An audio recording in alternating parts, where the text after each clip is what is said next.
judgment, and prompt execution of commands testify to the high standards of leadership and instruction offered at this academy. I commend the Military High Command, the Commandant, and the entire training staff for their devotion and sacrifice in transforming these cadets from civilians into officers ready to serve the Republic.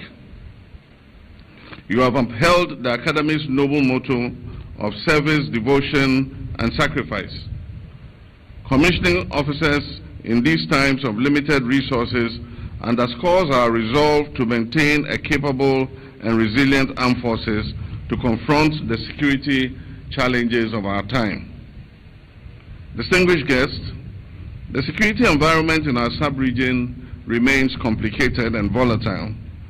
Violent extremism, terrorism, and transnational crime continue to pose serious threats, particularly along our northern border.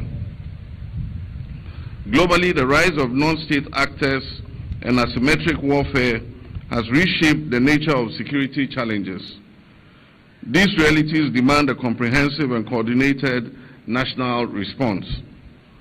Security cannot be seen as the sole responsibility of the armed forces and security agencies. It is a shared national duty. Citizens, communities, traditional authorities, civil society, and government must work together to protect the peace and stability we all so cherish.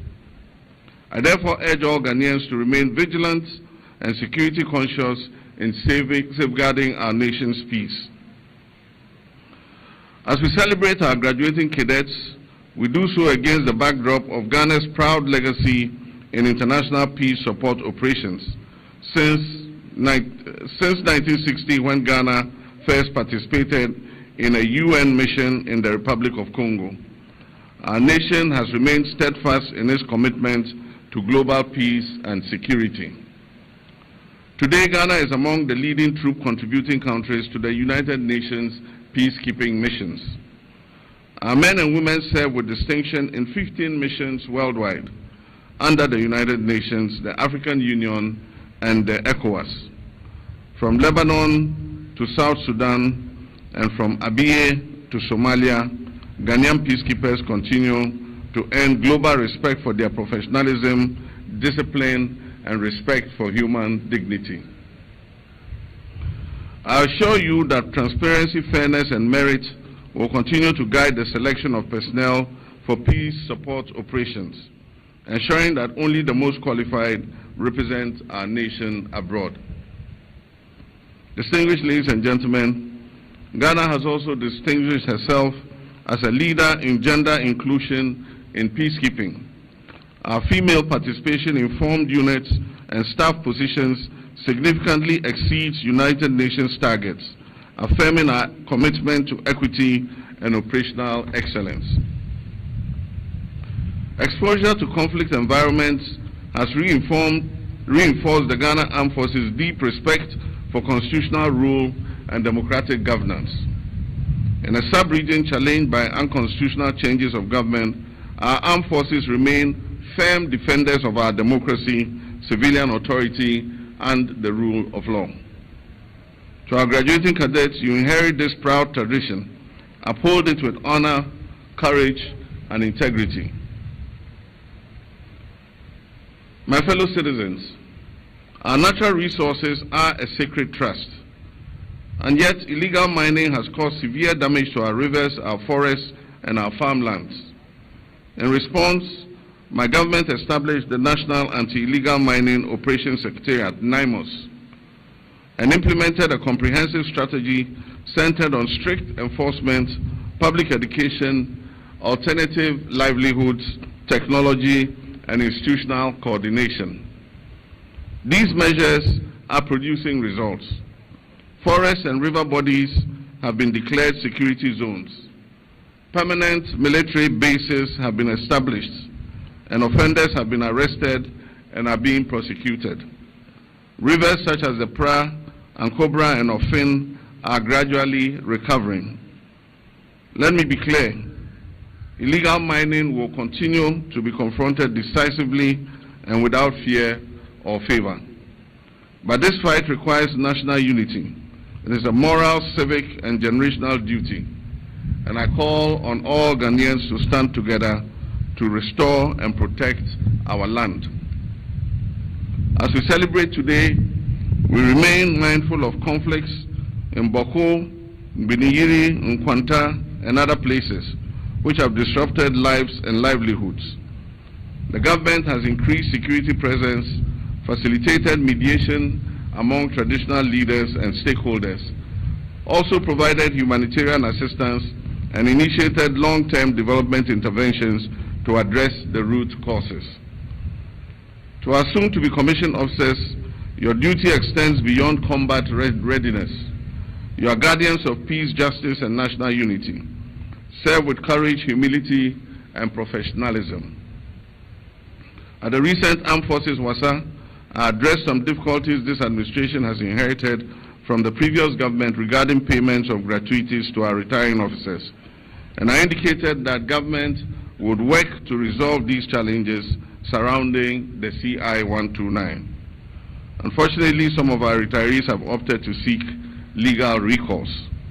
I wish to assure the affected officers that government will not shirk its responsibility to our men and women in uniform who have served our nation well, and that will find an acceptable solution to this challenge.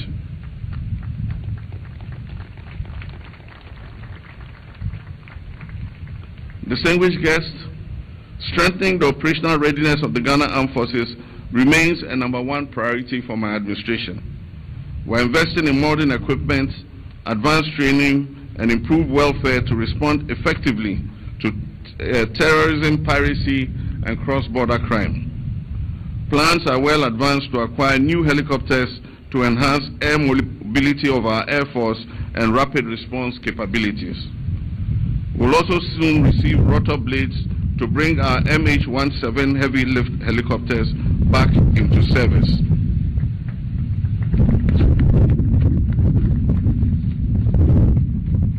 In addition, the multi-purpose sports complex, which I promised in my last address to you, has been included in the Big Push program and will be delivered soon.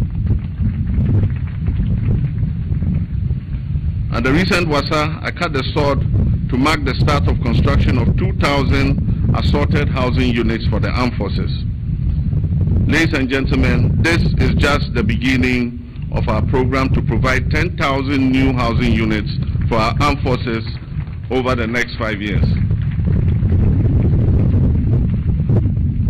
Over the next 3 years, approximately 12,000 new personnel will be recruited nationwide, supported by the establishment of forward operating bases in strategic border areas. These initiatives reflect our unwavering commitment to a professional, resilient, and well-equipped armed forces. Several years ago, in my first incarnation as president, I addressed you as your commander-in-chief in the ceremonial uniform of the infantry, the Ghana Army. Last year, I addressed you at this same event in the ceremonial uniform of the Navy. Today, I address you in the ceremonial uniform of the Ghana Air Force. This is to pay respect to our men and women of the Air Force who work tirelessly to keep our country safe. Graduating cadets, today marks a defining moment in your lives. In a few moments, you will no longer be officer cadets, but commissioned officers of the Ghana Armed Forces. Leadership is not about rank or privilege, it is about responsibility, service, and sacrifice.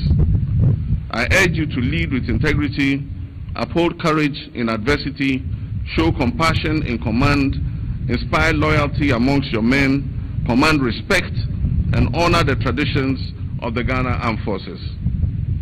The path ahead of you will test you, but your training has prepared you very well to serve with pride and unwavering loyalty to Ghana. I congratulate all award winners and commend your excellence in leadership, academics, and military skills. To all graduating cadets, on behalf of the government and people of Ghana, I extend to you my warmest congratulations. Long live the Ghana Armed Forces, long live our democracy, long live Ghana, and may God bless us all. The fourth activity is the picking of branch nomination forms. The picking of branch nomination forms. Now, this is going to happen between the period 2nd to 16th of May. So that will be a 2-week activity, 2 weeks. Between 2nd of May to the 16th of May, individuals interested in running for positions at the branch level will be given room to pick nomination forms. Now, the responsibility for this is going to be, first and foremost, we are going to create what we call a possibility for some of it to be done, online. We're going to ensure that the Constituency Executive Committee is in charge of this activity in terms of responsibility. Now, supervision of this will be at the level of the Regional Executive Committee. So the Regional Executive Committee will ensure that this picking of branch nomination form is done. Sometimes these are periods where people with, should I call it, vested interests sometimes try to prevent other people from getting funds because they think if they use those mafia ways, they can prevent people from running and they can hold on to those positions, or just a few people they want to be. So we want to ensure that that doesn't happen. So in many situations, we're going to ensure that the means by which people who want to prevent others from picking funds will deny them that opportunity. The third activity has to do with what we call the register authentication. That's to make sure that the register across all of the branches properly, what we call, gone through, examined to be sure we can say it is authentic. Now, so that third activity will happen between the period 2nd to 30th of April. 2nd to 30th of April. The responsibility will be that of the Constituency Executives Committee. That's our executive at the constituency level. Their job is to ensure that the registers are authenticated.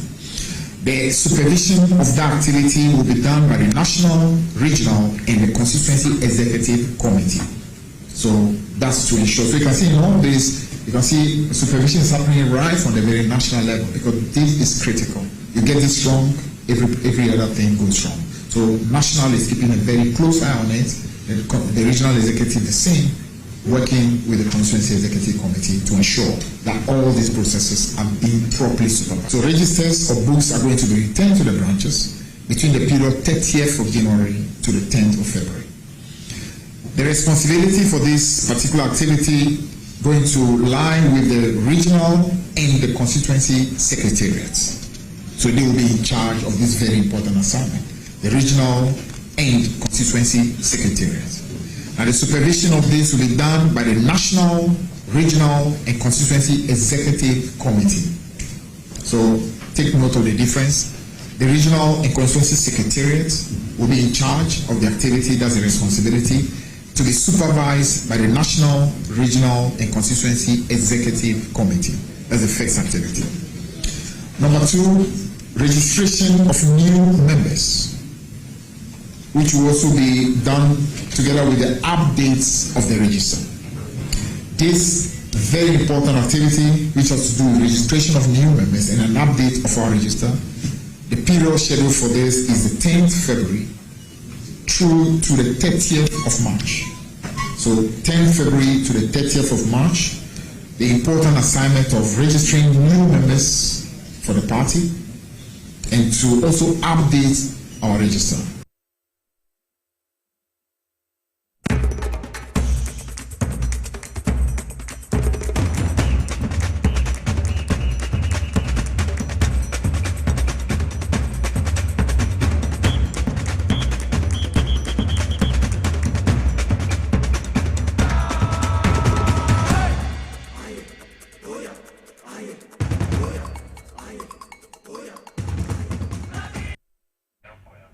Memo Kwaba Edeba TV XYZ so maybe I will show me bia. What would your power 97.9 FM so Memo Kwaba deba edwumadi so. And na boja and na Friday 30th January 2026. And na fiada the weekend na no. Memo bibia Kwaba Edeba Friday's edition of Inside Politics. Idi am this year Nicholas ya was yourson which me Afro-American Nicholas. Baby I will be an Australian point yankopon na so drink count no show bebre. William say I cut the biggest socio-political platform Jumedia and one inside politics. Enti imprepre catch on you bin on some country ni you be. Na mon fen to 97.9 megahertz Power FM. And now say TVXYZ. Make us say we call free to air digital television. Yeah, free was what over to me Ashrebi. Saso no cost a light TV, a multi TV digibox. TVXYZ here also over to me Ashrebi TV also. Saso na me pacho bebre. Yes, stream live on Facebook and then TikTok. Power 979 FM and the TVXYZ Ghana. YouTube, yeah, XYZ broadcasting. Na so over to me Ashrebi TV be come pa. Na bibia etumi akonkai na me betena ha beni empempem na edi dwumadie nti hia so se me acknowledge omo ana uhu empempem so ame na omo di dwumai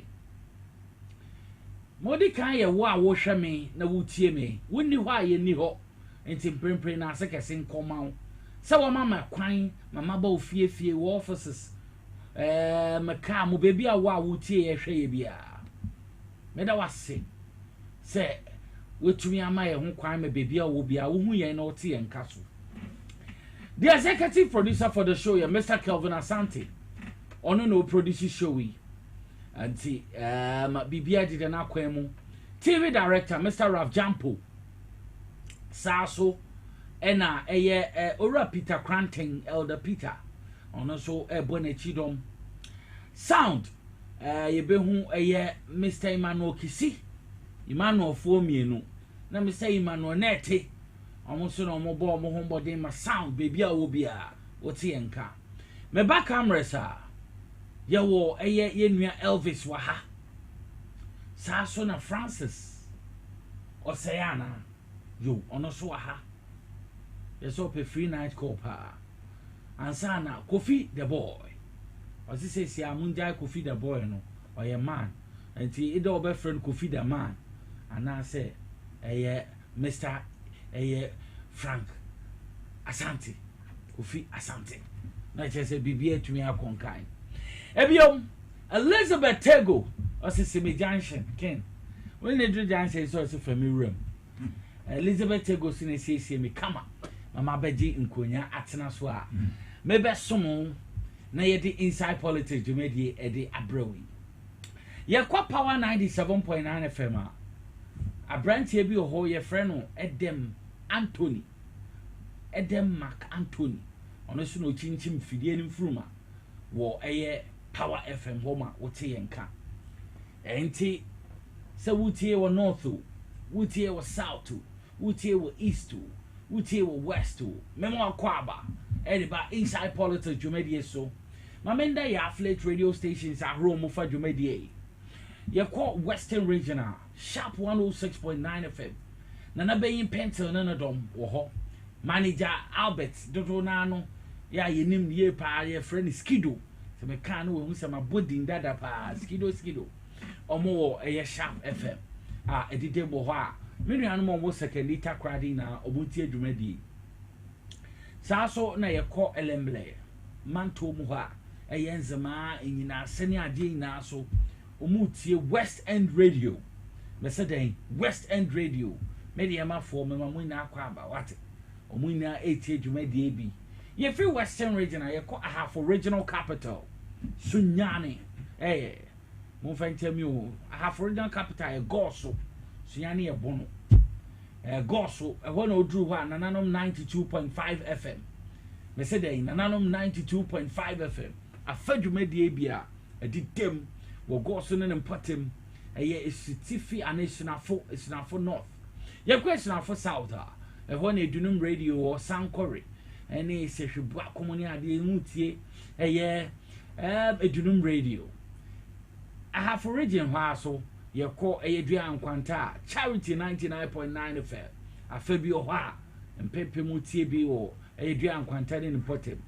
Ye back a year, Tano Sauta, Betchy, what a high radio, make us say so high radio, I thought you made the ABR, empempem etie dwumadie ebi anti no so enchi akese enkoma mu na ye kopono manto mu a eye nkrankwanta eho na instrument radio wo a make say mo dom ahinkro omo wamfie omo mutie wo brekum sampa ne potamina omo tie instrument radio ye da mo ase ye ko eye Savannah Regional Bole eho na Ngiligi FM wo make say edidem live wo Ngiligi FM ye twam hwi ko Oti Regional Buab FM honorable Dana Kwesi Ashama Buab FM afa dwumadie bia edidem wo ho sa so na New As Radio jase kan ene ne potem o ma fa dwumadie bia empempem etie ewo ho yako Volta Regional Capital hoa eho na yenuanom Volta Power 94.1 afa dwumadie bi Global FM so afa bi ene no more of affiliate radio stations or ma fa dwumadie bi na ye bo mu na akwa aba ye damase and information centers o ma fa dwumadie na bi ye ndamase se motumi afa dwumadie na bibia ekoso kama sa na yaje nkonya atena so yi nyame ya adoma ochena the New Patriotic Party NPP omu yi omo flag bearer enti nyame ya adoma ochena from 6 a.m. akosi abra ye beka se e na enwini b na enwini c na enwini ye the live telecast bebremu enti achena wo hwe TVXYZ amebekoso wo omina fa na nyina fa na NPP dwumadi ombedi no ye beyi ni na ade amon ye bebo nkomo obehu me ekoso ina anti kai se wo pese wo hwe live coverage of NPP abro mu yi omo flag bearer dwumadi na cha ha wo mesi beto aba me beye nyina no hwe TVXYZ ti Power 97.9 FM na Radio XYZ 93.1 ye dini na ade bebro enti o chena na pa ombejingwa atena so na ye dini na etumi edi abro nyame ya adomo chena nti ya na wahwe bi na wahuma eko ebiom nyame ya adoma ya ye wo Greater Accra ye hu se decongestion exercise koso nadmo edi ayo mo de ransom site wo bebi a nsuo wankofu esisisisi adan na district assembly se so ahyase eyo mo de enti me pacho se wutie mi a various district assemblies bebi a wo bia no hye so chena nyame pa eni kwesi ada ade a me pacho bebre bebi a me de tutu dwe assemblies no bebi a wo bia no hu se ochena nyame pa ni kwesi ada wo bebi sa na sa areas ya omo beye di congestion exercise baby crash asedada wo kwa ablekumani ade a omo di kan ahye sa adwumadie no asedada a ekoso enti wo Accra Metropolitan Assembly within Accra Metropolitan Assembly me ayade bi ma me feyie papa ma membo honorable Michael Nipapo Alote member wa baso wo mayor hu bida wa Accra ha na Accra Metropolitan area oma sheda de stickers bi abobobobobo paste abobobo containers ahro kiosks ahro baby anye se nipa betena baby a wade wo se wuyi omo de aboho amamokoko ye be kaka ye ho last year November na mayor na asimu pampan omo de kaje tonkofo anim ka kire omo se yesrem o ye be ye decongestion exercise inyampo time aye mo se ye bia baby o se ye de ye niam koina ye de akọ enne so ma sheda de stickers bi abobo ho e kire se ye beyimu ye betumu nti monye krado nti se wo Accra Metropolitan area na me pacho wakọ wahu se wo kiosk wo container baby a wodi dwa wo ton wade ne ade wo table ho bibi bo ho a ye bo kokko nyame ya adom akwesi ada na ebedi se adwuma yi nti e krado say Sunday decongestion exercise be koso one kasa no wonim say aha yentena ha ubemu say the red line ye painti form ho akere say de bia no mentra kokko no emba anim red line in member nanim imombo nachi nti nyame ya adom akosiada ebe koso eno na me de tutu dwante wo saa eye assembly baby a wo bia wo potem wo hyase a na wo hu say ye krado eye Accra metropolitan area saso na eye kole kote eye osuha adabraka asalam down mo na kole kote no so omobeye saso na ayewaso central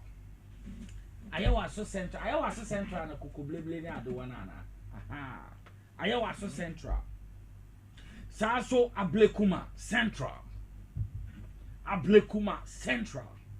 ano so omobeye ayawasu east ayawasu east enye nima side ha ayawasu enye wono mbeto aba no nima mpotemu ti nima area ho nyina ayawasu east saso na la dade kotopon ye labadi airport na ye la dade kotopon ana meboa airport ni adina la dade kotopon area mu ho nyina aha enti chado mu nyina enti seteno no ebiom oho nyina mo be sa di congestion exercise enti mon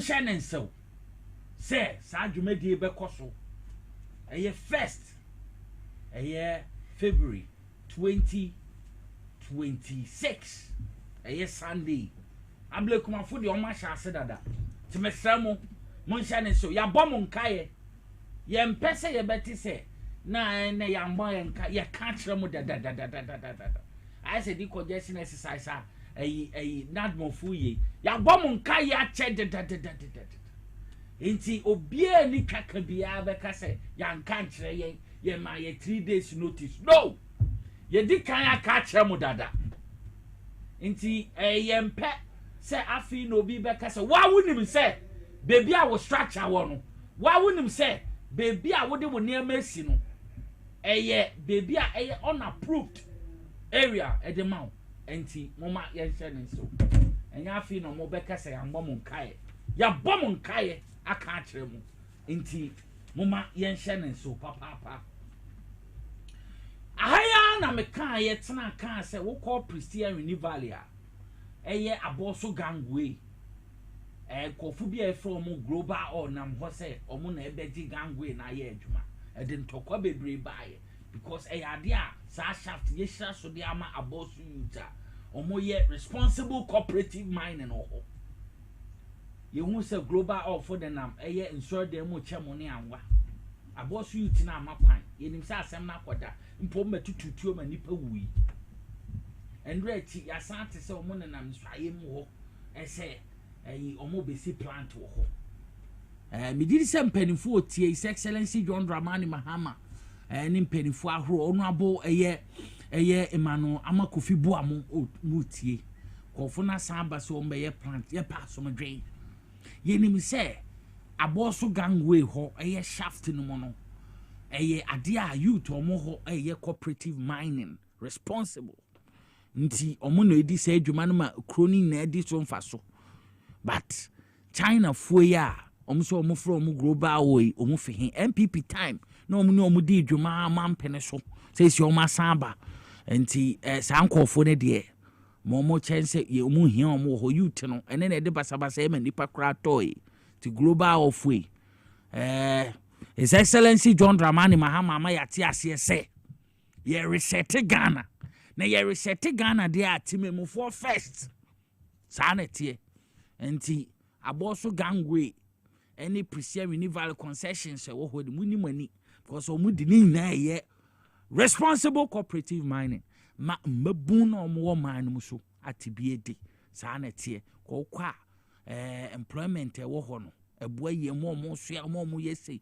obi editi ɛnyɛ nipa fo bi na ɛbɛgyina hɔ abɛyɛ ina saa nkɔfo ina ayɛ jobless na ɔmo abɛda ayɛ how ɛde egu ɔman Ghana so ɛne de yɛn nso so nti ɛde ɛkyɛ no na yɛkɔ yɛ nim a medical ka sɛ the New Patriotic Party NPP nyame yɛ adom a ɔkyena presidential primary na ɔmo yɛ no ɔkyena TVXYZ yɛbɛ broadcast no live ma woso ahwɛ bi the live coverage event no mɛbɛkɔ so bia yɛde ne nyinaa de bɛbrɛw nti anapa 7 pɛpɛpɛpɛpɛ na yɛde ne nyinaa hyɛ aseɛ till time a asalam da ɔmbɛka sɛ osimesi na enwini nti TVXYZ Power 97.9 FM Radio XYZ 93.1 ɔkyena yɛde ne nyinaa yɛde brɛw nti wohwɛ television so a meda so according to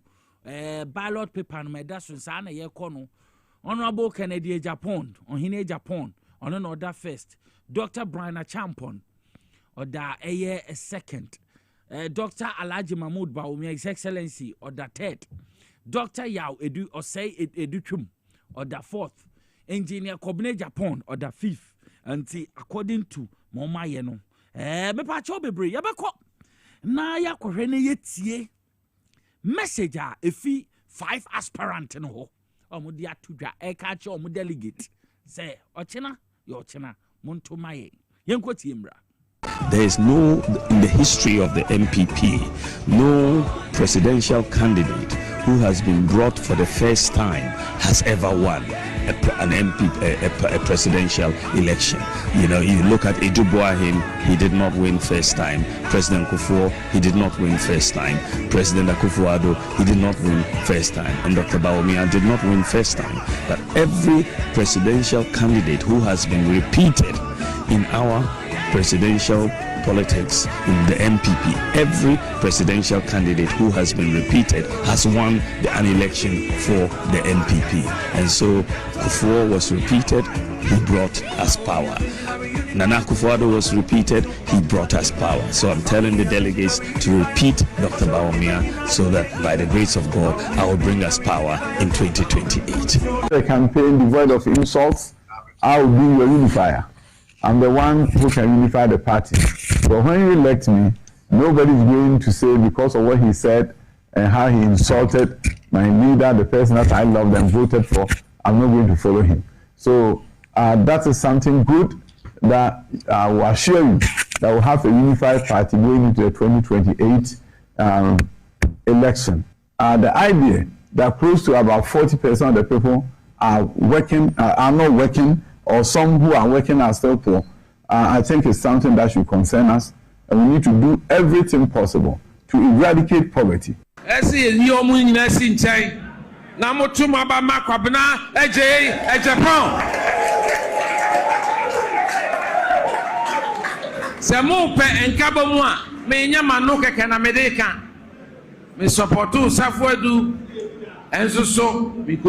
Professor Dubois me to me see ho man 92 me support Akufo-Addo 98 and so me adwumaden ema President Kufuor 2023 me kan ni badu no ho and so manya no me to me see ho adwuma ema Bawumia ne party no nti I'm the only aspirant who has served this party from 1992. I've worked with the Dubois mene Kufuor aye adwuma mene Akufo-Addo aye adwuma mene Bawumia so aye adwuma menam yi mo te se maka bibia tie obi da mo te se maka bibia tie obi da obi ankama ye President Kufuor ne kasa maafo mfiensia sanki akofa me tapes ke ebo nenso so o mo tete me se asem bia meka bia memfa adwene ento ho me kasa mo bo se ye kuo MPP enye sika ana kyesere akukuduro nyansa tuhu ache nuado adwumaden usam wanim fifre. So the very foundation of this tradition was based on values. Inti enne mesremu abana yebeto no memrenda no enye yenti ne yetu party no dachi for generations unborn womo enwo womo nyina ka ho sima hu the NDC for womo ye ebi amonhwe womo ahyeda epese omugu ye nkrofo ani mase yesi bibi de womo friend say ora me pese 2-3 days akai we be come ho na ye campaign e mu odene na ye tibi di win emphatically me jidi say abato no de onyankopon be sha ne ho anyonyam abasha ne ho anyonyam enso asantima mesremo monya regional eba be di me victory nanim na metimi di tumi no abaya sase so nidim san kran fo kakra wa ha eti me kan kran kakra min panye fai wa Saturday o shikia ni nyana fo min panye fai koni wo ke wo he afi ko me wo ni wo win 2028 elections e min panye fai ni nyafo shikia ye ke ha me I go for a mede kukunami, wadam. What you abano famame? Nami medi party nenim. Asantimai, ahu brasiemu, nyami suemu, obuemu, menkoto jogu form. Memene dame chanum menanum, ninianum, wafanum. Our true task is not defeating one another. Our true task is rebuilding trust in the Ghanaian people. Dear delegates, I'm appealing to you to vote for me on Saturday. What I want to remind you is we are not just going to elect a flag bearer, but a winnable candidate who can give us a victory in 2028. And there's no other candidate than Kennedy Agyapong.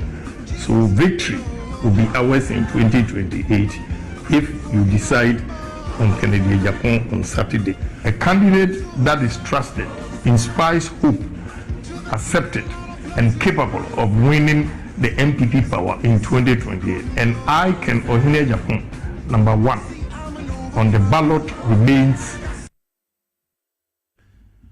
Enti 5 aspirants or more pressure on be a flag bearer Ediamana presidential candidate Diama NPP onona yati obia anodi semno na NPP abato ya na DCOP owusu bempa a serve a warning Diama troublemakers or more the New Patriotic Party say ochina mo amubeye se modern tokwa beba wo NPP primary sim macho man for abata ni to be mo bani before mo baka say ye obi abebo ye pa ye nkonko ye sei no omo mfa mo ho nchemo nti mo nhanensi ye pa ese obi biara sabiwa obeye rough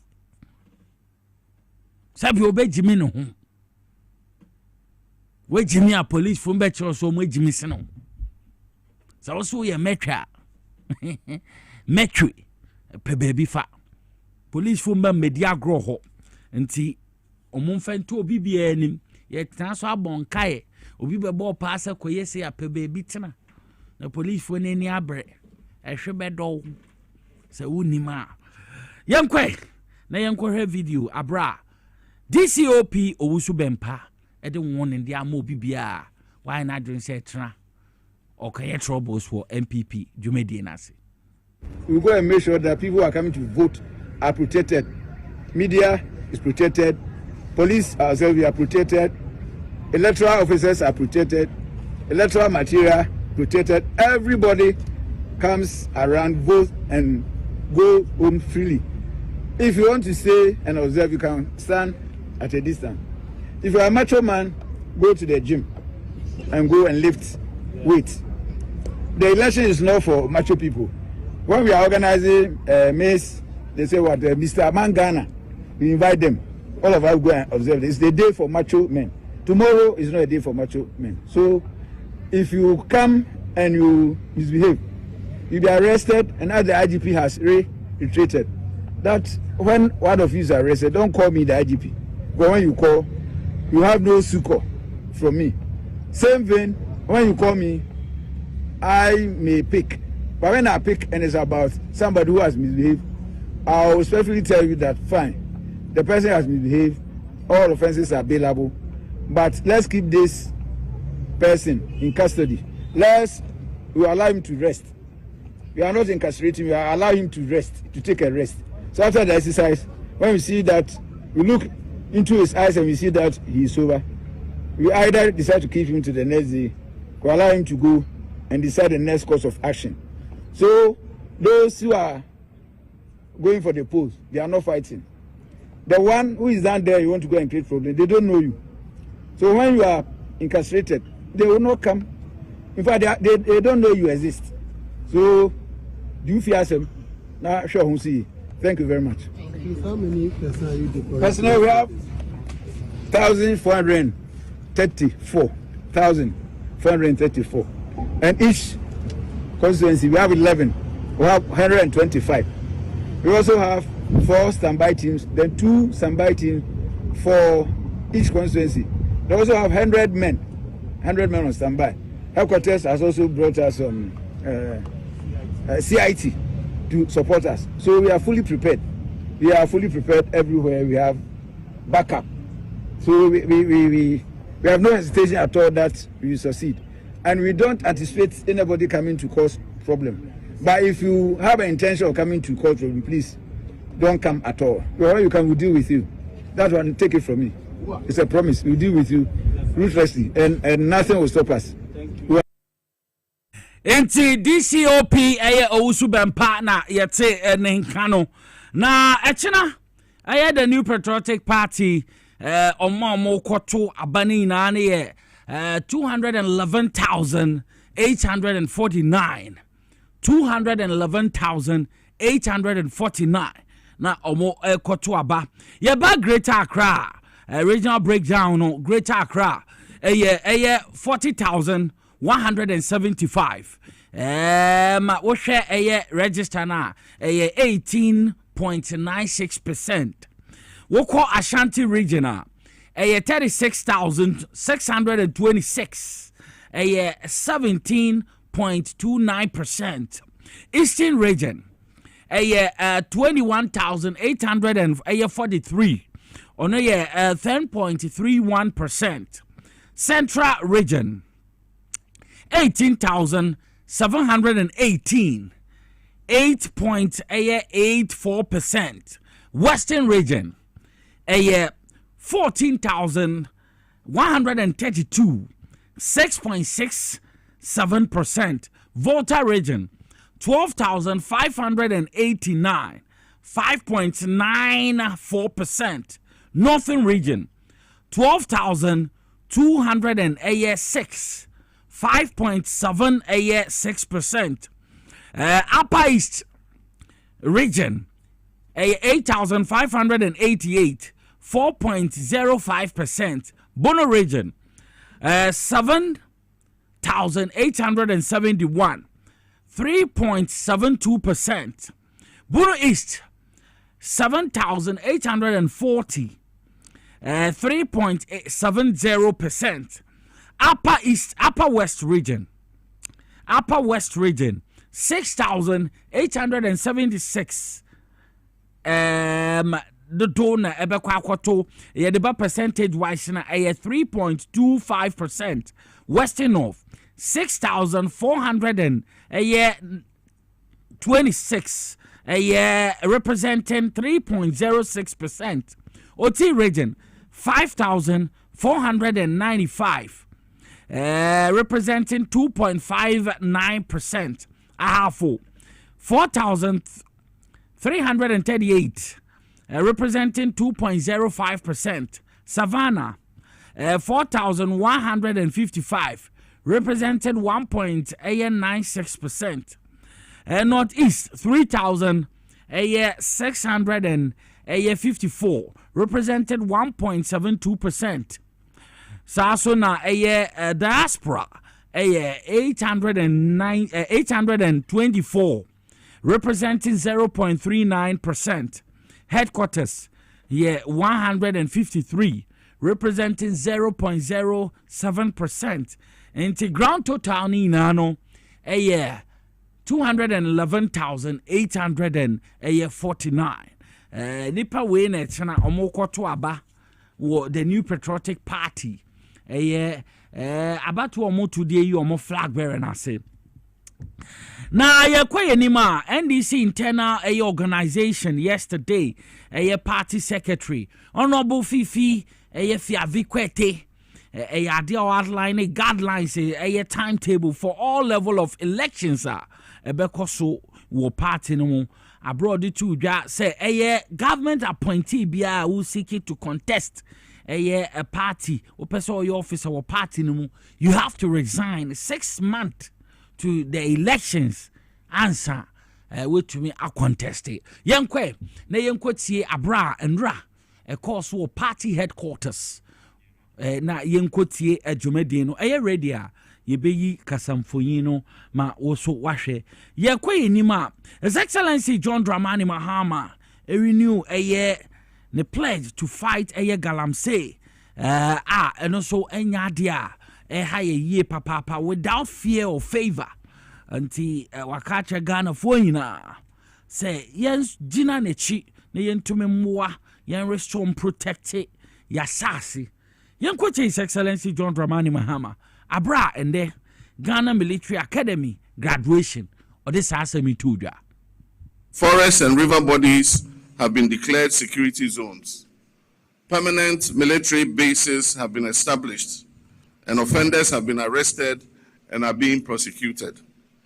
Rivers such as the Pra and Cobra and Ofin are gradually recovering.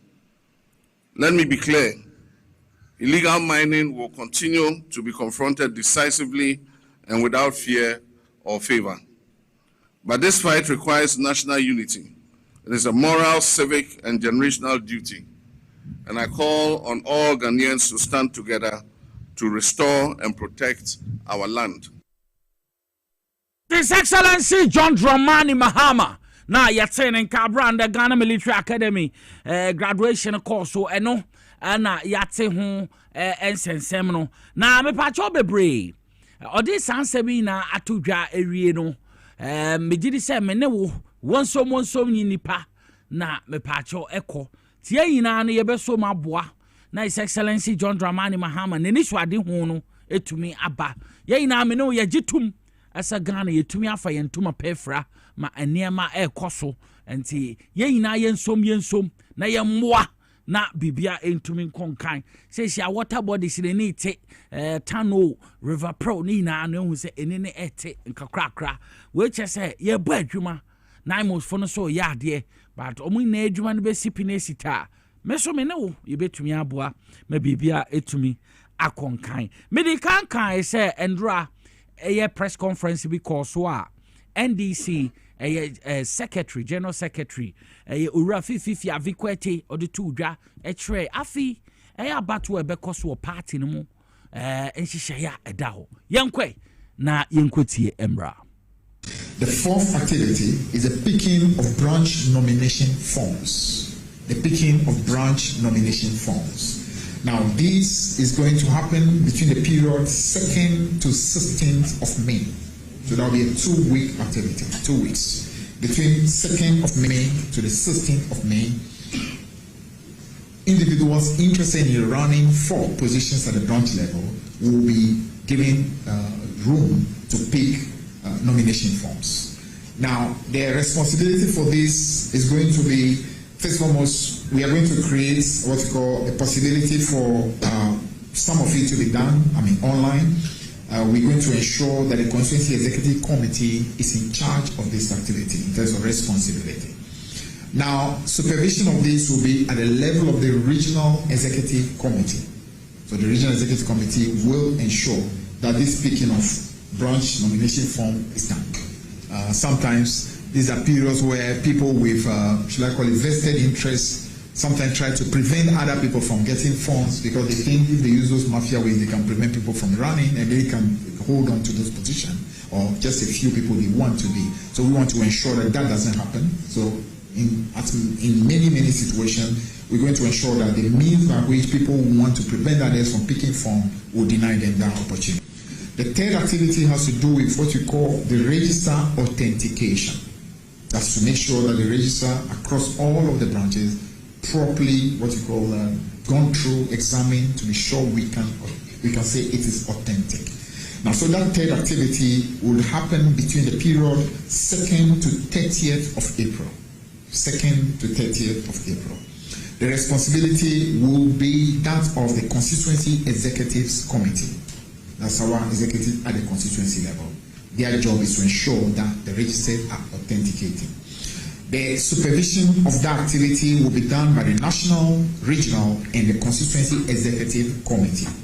So that's to ensure. So you can see in all this, you can see supervision is happening right from the very national level because this is critical. You get this wrong, every other thing goes wrong. So national is keeping a very close eye on it. The regional executive the same, working with the Constituency Executive Committee to ensure that all these processes are being properly supervised. So registers or books are going to be returned to the branches between the period 30th of January to the 10th of February. The responsibility for this particular activity going to lie with the regional and the constituency secretariats. So they will be in charge of this very important assignment, the regional and constituency secretariats. Now, the supervision of this will be done by the National, Regional, and Constituency Executive Committee. So, take note of the difference. The Regional and Constituency Secretariat will be in charge of the activity, that's the responsibility, to be supervised by the National, Regional, and Constituency Executive Committee. That's the first activity. Number 2, registration of new members, which will also be done together with the updates of the register.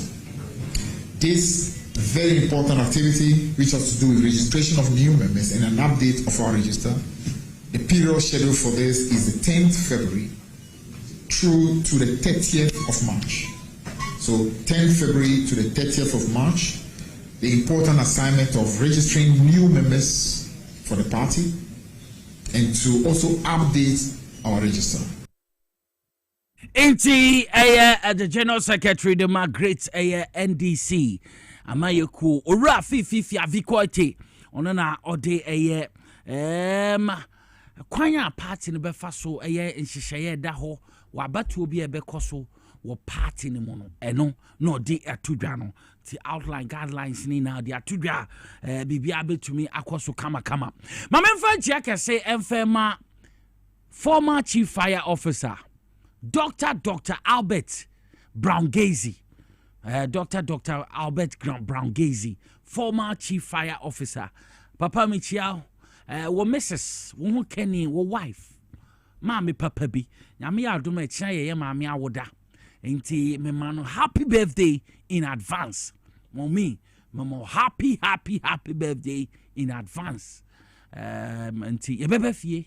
Echina ni kwesi ade na ye bebe fie. Papa wosubitia woko eye dua nkwanta traditional area oye nkabum hene wo eho nti eye Dr.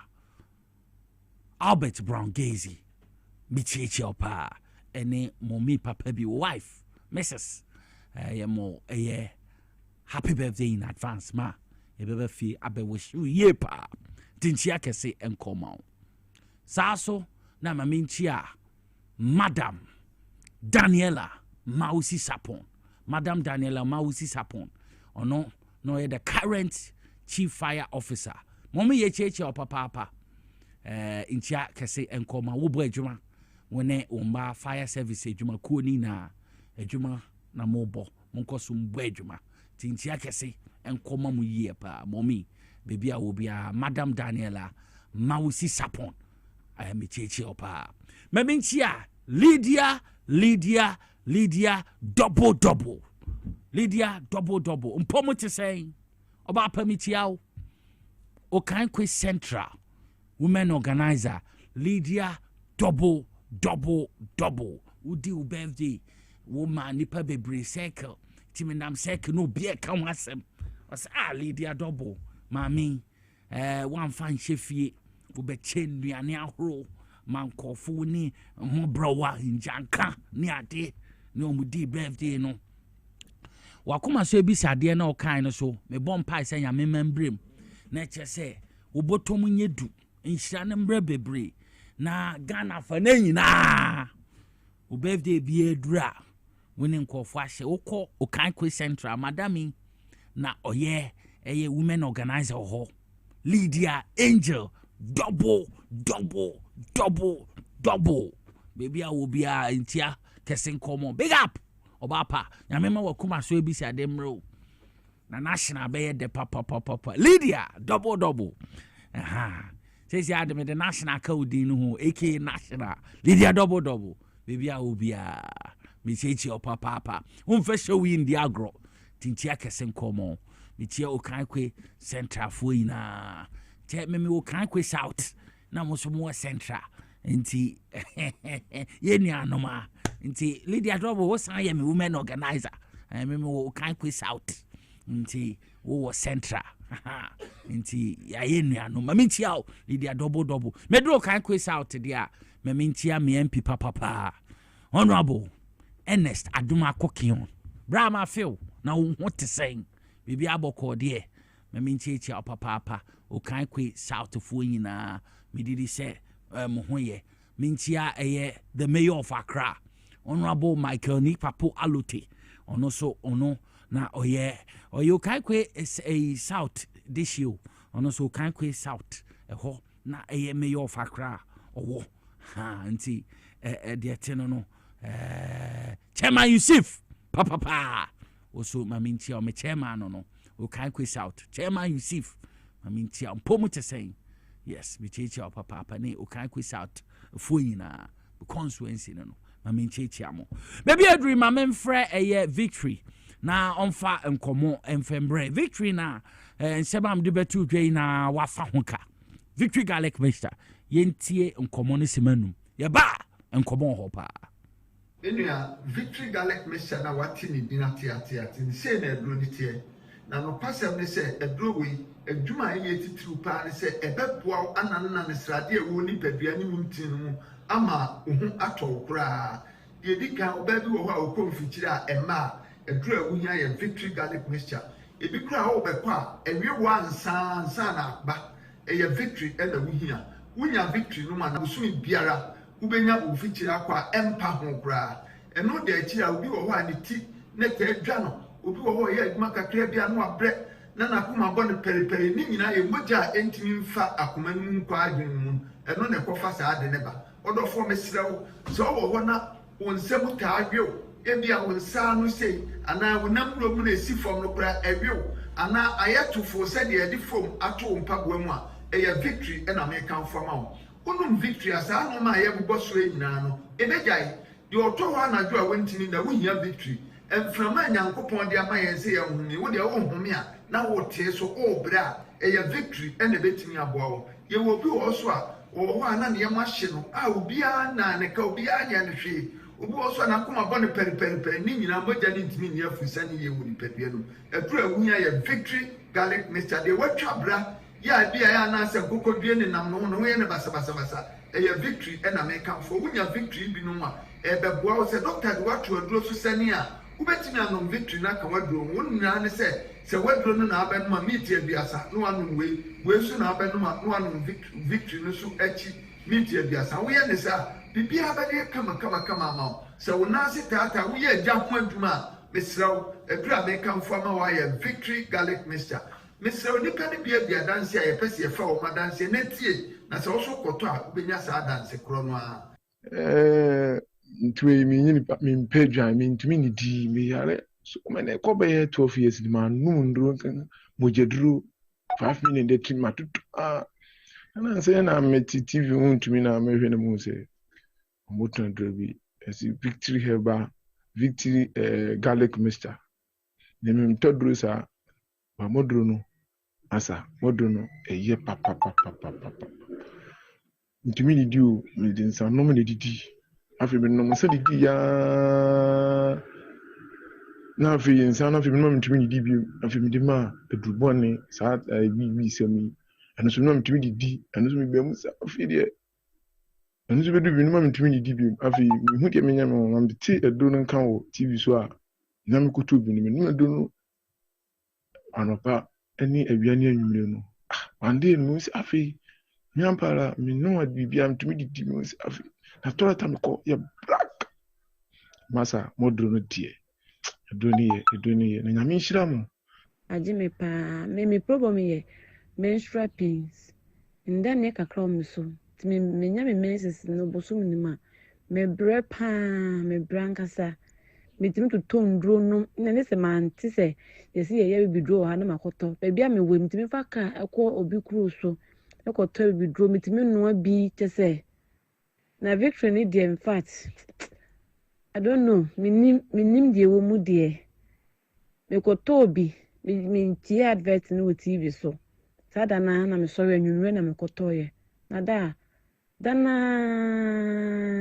me say ade yi to me padi mu no mo ja tropa yi to me padi mu ti me twa to me phone so kura say ha adwene a enka me de betuma ka ho na mo ahye te say so one way ya kwa wakati na bia me ya bo hye na me no maduro bi te say efi sada na yi sa moja toa no to me pade mu no me nya mezese no maduro e ma me hu sa emoja se bi like say kwoti te say ni na flow kama to victory tie mintimi enja ento ho te to de bia na mo ba abaso mo me so abaso na eduro ne me di hu adanse obi si me de cholesterol sa de bone na aba mi dipadua ma be dia tenase waduro ye victory garlic mixture se wunya victory ni no ma cholesterol no se ne nani e density bia no victory be yi ni nyina afi ni padua no odofo wo padua to anama ne 024 25 45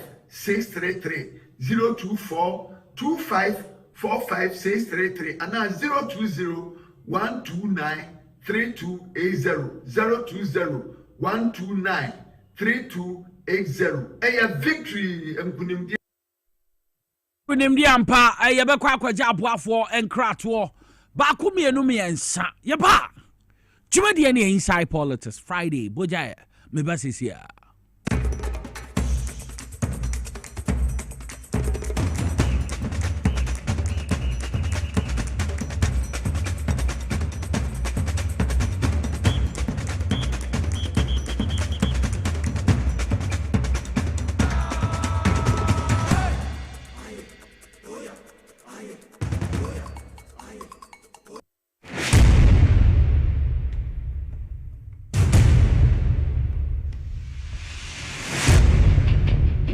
The average human body mass should have at least 60% water for optimal performance in any physical or mental exercise. We can help you maintain it naturally.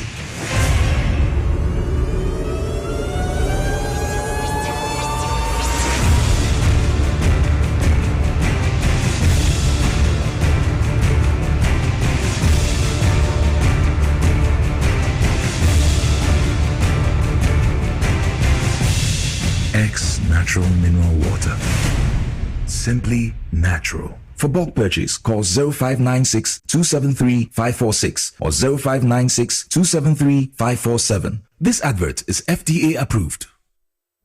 Na ede na ya obayi a oda forma so ne yafunu mu emunumuni. Oh, Mr. Entry, also yare ya titi be benfie pi nanso ne yam nwono da. Se me chew no ahodo amato a me hunu hwe a ebe ya nwanwa. Menyi ni se what ulcer tamfo Hexa capsules any Hexa mixture yanum bom kotia ulcer no bia ma no anom. Anka ne ho ato no dadaada. Ulcer dro de eno ne Hexa capsules any Hexa mixture. Ankom ni nkyeremu. Ulcer ye kura eto yafunu ene ensunu mu. Etuma wo yafunu ekeka wa. Wogire ho a enye. Ulcer etumi ema wo ye cheko ebre a wadidi awie. So how eye ulcer de a compare Hexa capsules any Hexa mixture nanum bom na ho ebeto. Pedudu etu a ko okanshi drug lane Kumasi Dani Herbal Takradi AA Mensa Anafre 020-3822-855 apinfo abatan a woma won mofra no fo ene mofra woni mfie dumienu enka ho Haxa capsules ene ne mixture Asa tamfo edie age adwadie nkratoyi yi atom.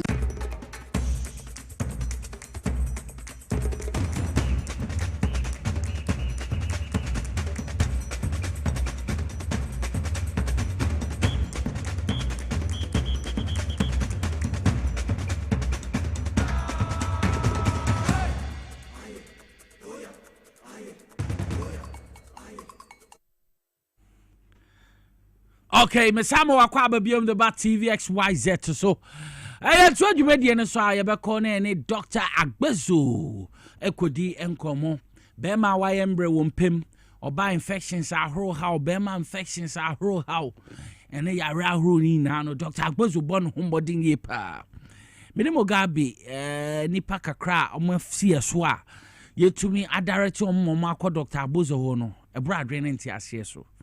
Auntie me pacho yankwe na ene doctor nkodi nkomo sema edumra yaba yetu adwumedie no so Agbezo Herbal Clinic ye betena sisi ana ye ni agi because ayaresa ekoso wa yahwe hono ya hodo efa kuku ene emema ya de titiri ho sexual problems adanse do dos bebri na mom no ana se base sexual problems no a obi privacy inti ana amanfo adanse a wo mo sende de maye ni ade no yentumi emmo ana yentumi nyima wonhwe na nka obehunu sa Agbezo Herbal Clinic amanfo emaya mu pa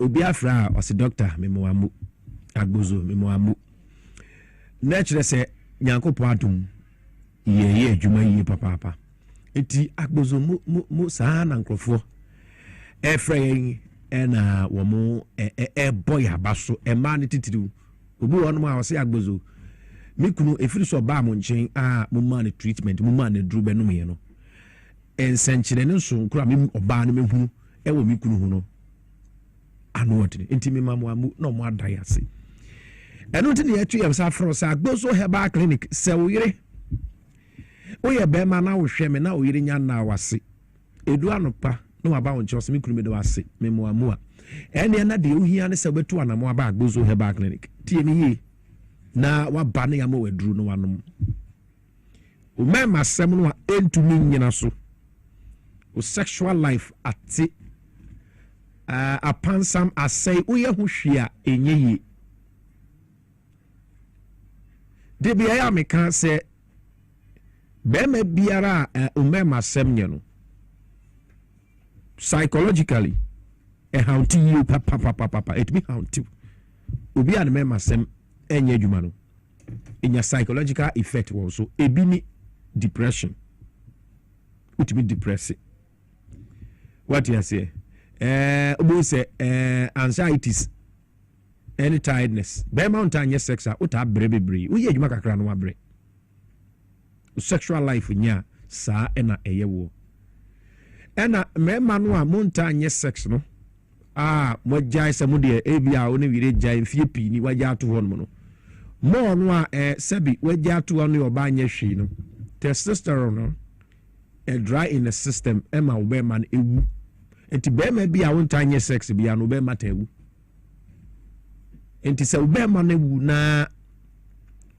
waja de ato honum na wa ye ho se mfa ho a Agbezo Herbal Clinic bon kan se we be ma fabra ye nchen na ye ma wadru na kokonum edru na wo benum no ebe se nya na wo benama no ana wo penis no e ma hoode abe ma de abo adwuma be ma bia no se wo be ma mu ye deni na wa mfa anye hwe kura no a ya na wani tumeji se wo sori ahomachi na wo be ma sori a wani ji papa wa mfa anye hwe kura no wani ji papa eno ya Agbezo Herbal Clinic ye nchen e na wo beba wo hwe screen so a ye number si ni nyina ye adwuma na o pay ye kira kwan ya ye won kran kwahima ne ben kwahima na hemfie no tema ye wo community 25 na Kumasi o de chem so me se be biara wo biara no de bia me ka se obu on mo se me kwan no wa duro no ememba duro no ene kuku aduru ene sisiade aduru no ni nyina na Agbozo Herbal Clinic ofre ye nia baby awu bia ye be ma no bi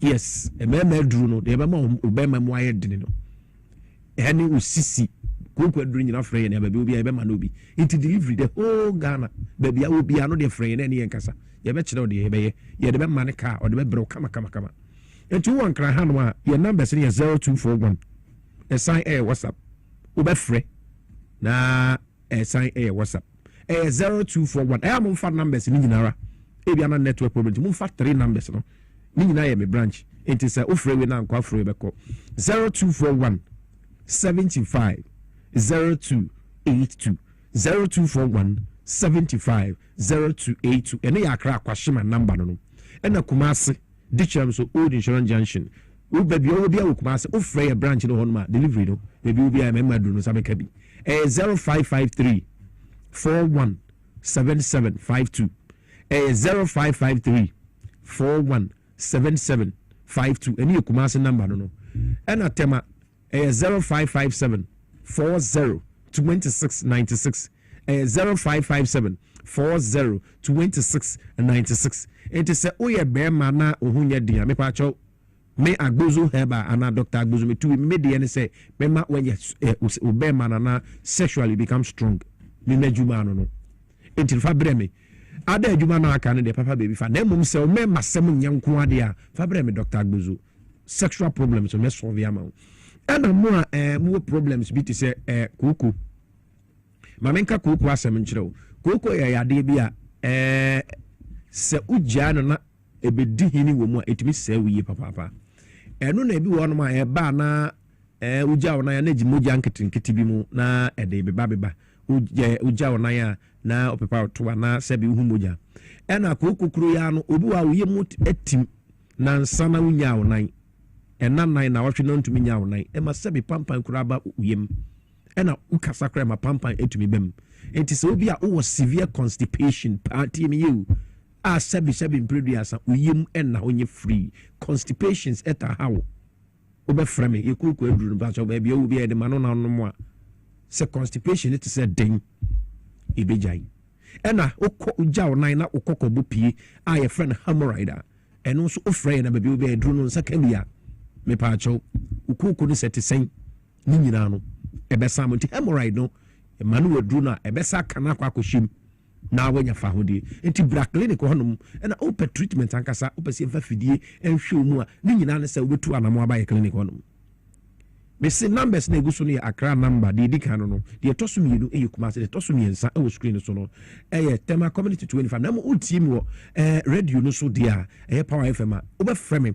was 0241 ene Accra number 0241 75 0282 and Kumasi is 0553 417752. Tema is 0557 402696. It's special treatment all over Ghana. Baby, I will be frame package, you know, on Sabake, a package, amano, kama. Repacho, se koko how. And then my summon your package, at the amount here, drew, and they say, remember mun yet, and they say, been pretty cocoa, how no, a druno pibia, not self free, and I had a man, baby, oh, Biana, Agbozo Herbal Clinic, Juma, no, it delivers worldwide, the whole Ghana, baby, oh, Biano, which we are my WhatsApp, and I'll be frame now only me akasa. Be frame and doctors if one to an amines for no, from Bejuso, then moments a can you me, and I say, na me ankasa bibia na wasa frame na oni me akasa me wakwashima me ben kwashima na himfie no me ye adwuma from anopa 7 o'clock am na ya 5 p.m. from Mondays ekokopim Sundays after church enti ye adwuma from 7 o'clock am anopa na ya 5 p.m. enwumre efi Monday ekokopim Sundays na after church eni ye sha se ye adwuma se Sundays no 12 p.m. every na ya she adwuma na se na dey we be 3 to 4 but they be are normal days ne dey from Monday to Saturday no from anopa 7 a.m. to 5 p.m. enti say o prostitute so na iron large a ne nyina ye behwa ma enti wa wo ja wo nan a 7 previous a kokobo pie no me pa cho frame sisi a ena oye be ma wo 60 70 years o me ma semnya me pa cho bra Agbozo Herbal Clinic me mo wadura mo wanu mo a obema no ebesa sori memedu na no odere into obema no de tibia no ebesa sori usisi ya oya ebemu adu de betua ne nyina no ubehu ane se usisi no emu asa ye dene se pause ne didu ni peduem se den ni nyina na ebesa fro prostate na how black clinic honum na ye nhwe ma prostate enlargement se bi ojunso a entumi mayi na ochim obu a ojunso a obema mkura hyehyew oba wase ekeka na se bi mpreduasa obu nsa moja no ebi entumi mayi eba 2 days na jai ni nyina ya de a ekoboa no wo system no asa bo ya de ato entubo nsa obu honum a onyini yenso onante a na ayese ne widie mu nye din otia so widie mu hyehyew na eyelsa o menses no entumi mayi ndi na eyelsa eba sa o feel abnormal ni nyina na yade a menstrual disorder etimi consesa na ema no eno so ntum etimi ma ontumi enwo emre bi mu it is a sa problem na your ba cho bra ya hye na koko treatment na ye no hemorrhoid koko de no se oye oba o oye akora from 12 years eko na oye bebe obi to be me sa treatment bi it is a koko na e hawa pe cho bra ya hye na be free your package no on sabe kan obi obi a enti ma me message na be free me from it was 0241 Krahanoma 0241 75 0282 0241 75 0282 and Kumasi 0553 41 7752 Kumasi 0553 41 7752 and Tema 0557 40 2696 enti ememma no nyina me sei bo adwuma ma oyere mra nche na bo adwuma na yema wamu oti ase basa no a na wo bo doctor Gbozumi din na omma me amu oti ase mo na omma Gbozumi no na yeso yenya ahoden ye adwuma no yi enti se uhu se obi afreme na ahomachi ose doctor Nyankopon hira me kuru be ma na ye adwuma me mo amu ni adwuma pa wo ya na se Gbozumi ye adwuma no me se sexual problems and I solve enti your voices ne videos I want ye ntumi embo nkyere wa dance di no if you say obi privacy na kan yes ade a akabo sakbozo ye ade yi papa and this one northern region or western north or Buna Hafu or Hefanfa na say o sexual problems how which na enye ya batch of pray e be package neat na ye de amaka de abro be bia wo bia no your chobe fragbozo and abe WhatsApp me was 0241 750282 no yakra ena o Kumasi 0553 40 0553 41 7752 sorry Kumasi 0553 41 7752 ena tema 0557 40 26 90 Nyankopon ad watch na Accra branch e adwuma tema branch e adwuma sanso na Kumasi branch e adwuma enti se obema ne wu koju to a be ba che be hwam na premature ejaculation ye na emo ama masturbate ama o masturbate ama o memasem no o de boss wa yidem na ba bese no emrante na mpese moko wale munyina momra Gbozo nchen na momra ba ye package ni bi be pa cho sexual weakness no any premature o ya abrante na person ko ware afi be pa cho bra na be so wa ho ode ne hwe bra na yen test your machines ye de ni hu say hormones that saying sexual life no and now puma ho de that saying ni nyina ya de Gbozo e ba clinic ne ye but to na mombra na ba treatment crudging ye be ma untumi ma na kwan na wa be pa cho o kan problem ne kire ye ne ye be ma ho aduro pepepepe no so e be te say de wa ba ye nchen ne pepepe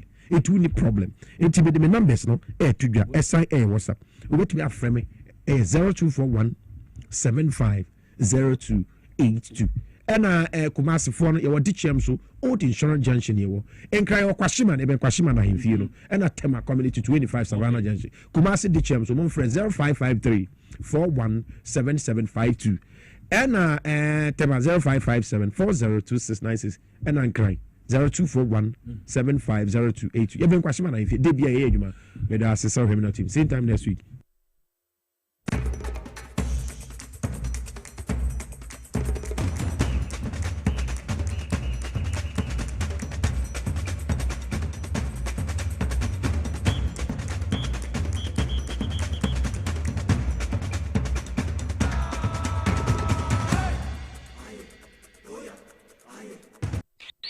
Hi, Now, let me tell you about Safari Valley Eco Resort, the first of its kind in West Africa. Upon your arrival, you are introduced to your butler, who plans your itinerary. We were surrounded by wildlife from the moment we entered the eco park. So many activities, all in the same premises. Visit the gym or the stables, they have it all. At my break, I'm able to practice my putting. We also went fishing on a man-made canal. Our tour guides taught us so much about the wildlife and how to interact with them. They used only electric vehicles here. This creates a serene environment. I'm told it's over 1,000 acres. My cabin here sits on 2 acres with a large terrace space overlooking my private swimming pool. Now this is royalty. They have their own farms, thousands of fruit trees. I can also have my lunch here at the waterfall. Quite a beautiful place you have here. Visit Safari Valley Eco Resort in Ghana, bringing you closer to nature. Obrebo eye ejumada. Ebwa eyam eduane. Ebwa eyi insa free ni peduani. Na ebwa woni pedua ma etena ho yi. Nanso wonim se niema a yedi na yenom. Timi ma brebo ye ejumaden sen pote. Mehunda. Me brebo ye juma pa. Ebia se me tumi ye bibi boa me brebo. Ani, and nointing a what the left here from the Moses Clinic, we have our center about herbal food supplement. We see pa de boa brebo, ama e ye juma ye. Na, ye juma. Fatopa ye no, anopa ni enyumre. Na eboa ma brebo ye juma ye. Sani ebeya, ebetimi anyam aduane a wodi, esiesie ni peduane mo eyi mo finsi ye. Eno na me brebo kia pa. Ubenya Live Kid or pharmacy, herbal shops, ne supermarkets are ebeo. Sa wope dudu oswe tuwa. Fresh 0244 06 8447. Live Kid, wawu brebo, wawu ni pedia. Edro yi enye ma apemfo, ema ema omomanofo, ne mmofo a wonya mfie dumien. FDA age dwedie krato yi atum.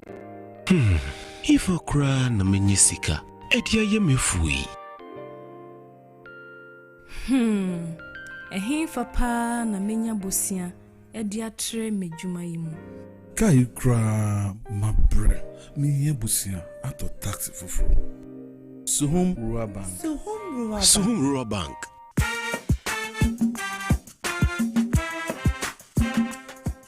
Yemamwa kwa baba Suhum Rural Bank. Ye won hye ahodo bi te se dwadifo abosia, ekokro bosia, susu account.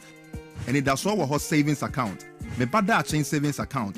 And then the keka ho. Suhum Rural Bank was 03422919896. Now one so what to me aka say. Suhum Rural Bank. Ama ene mayeka una. Suhum Rural Bank. Enti me pa minie. Suhum Rural Bank, growing our heritage.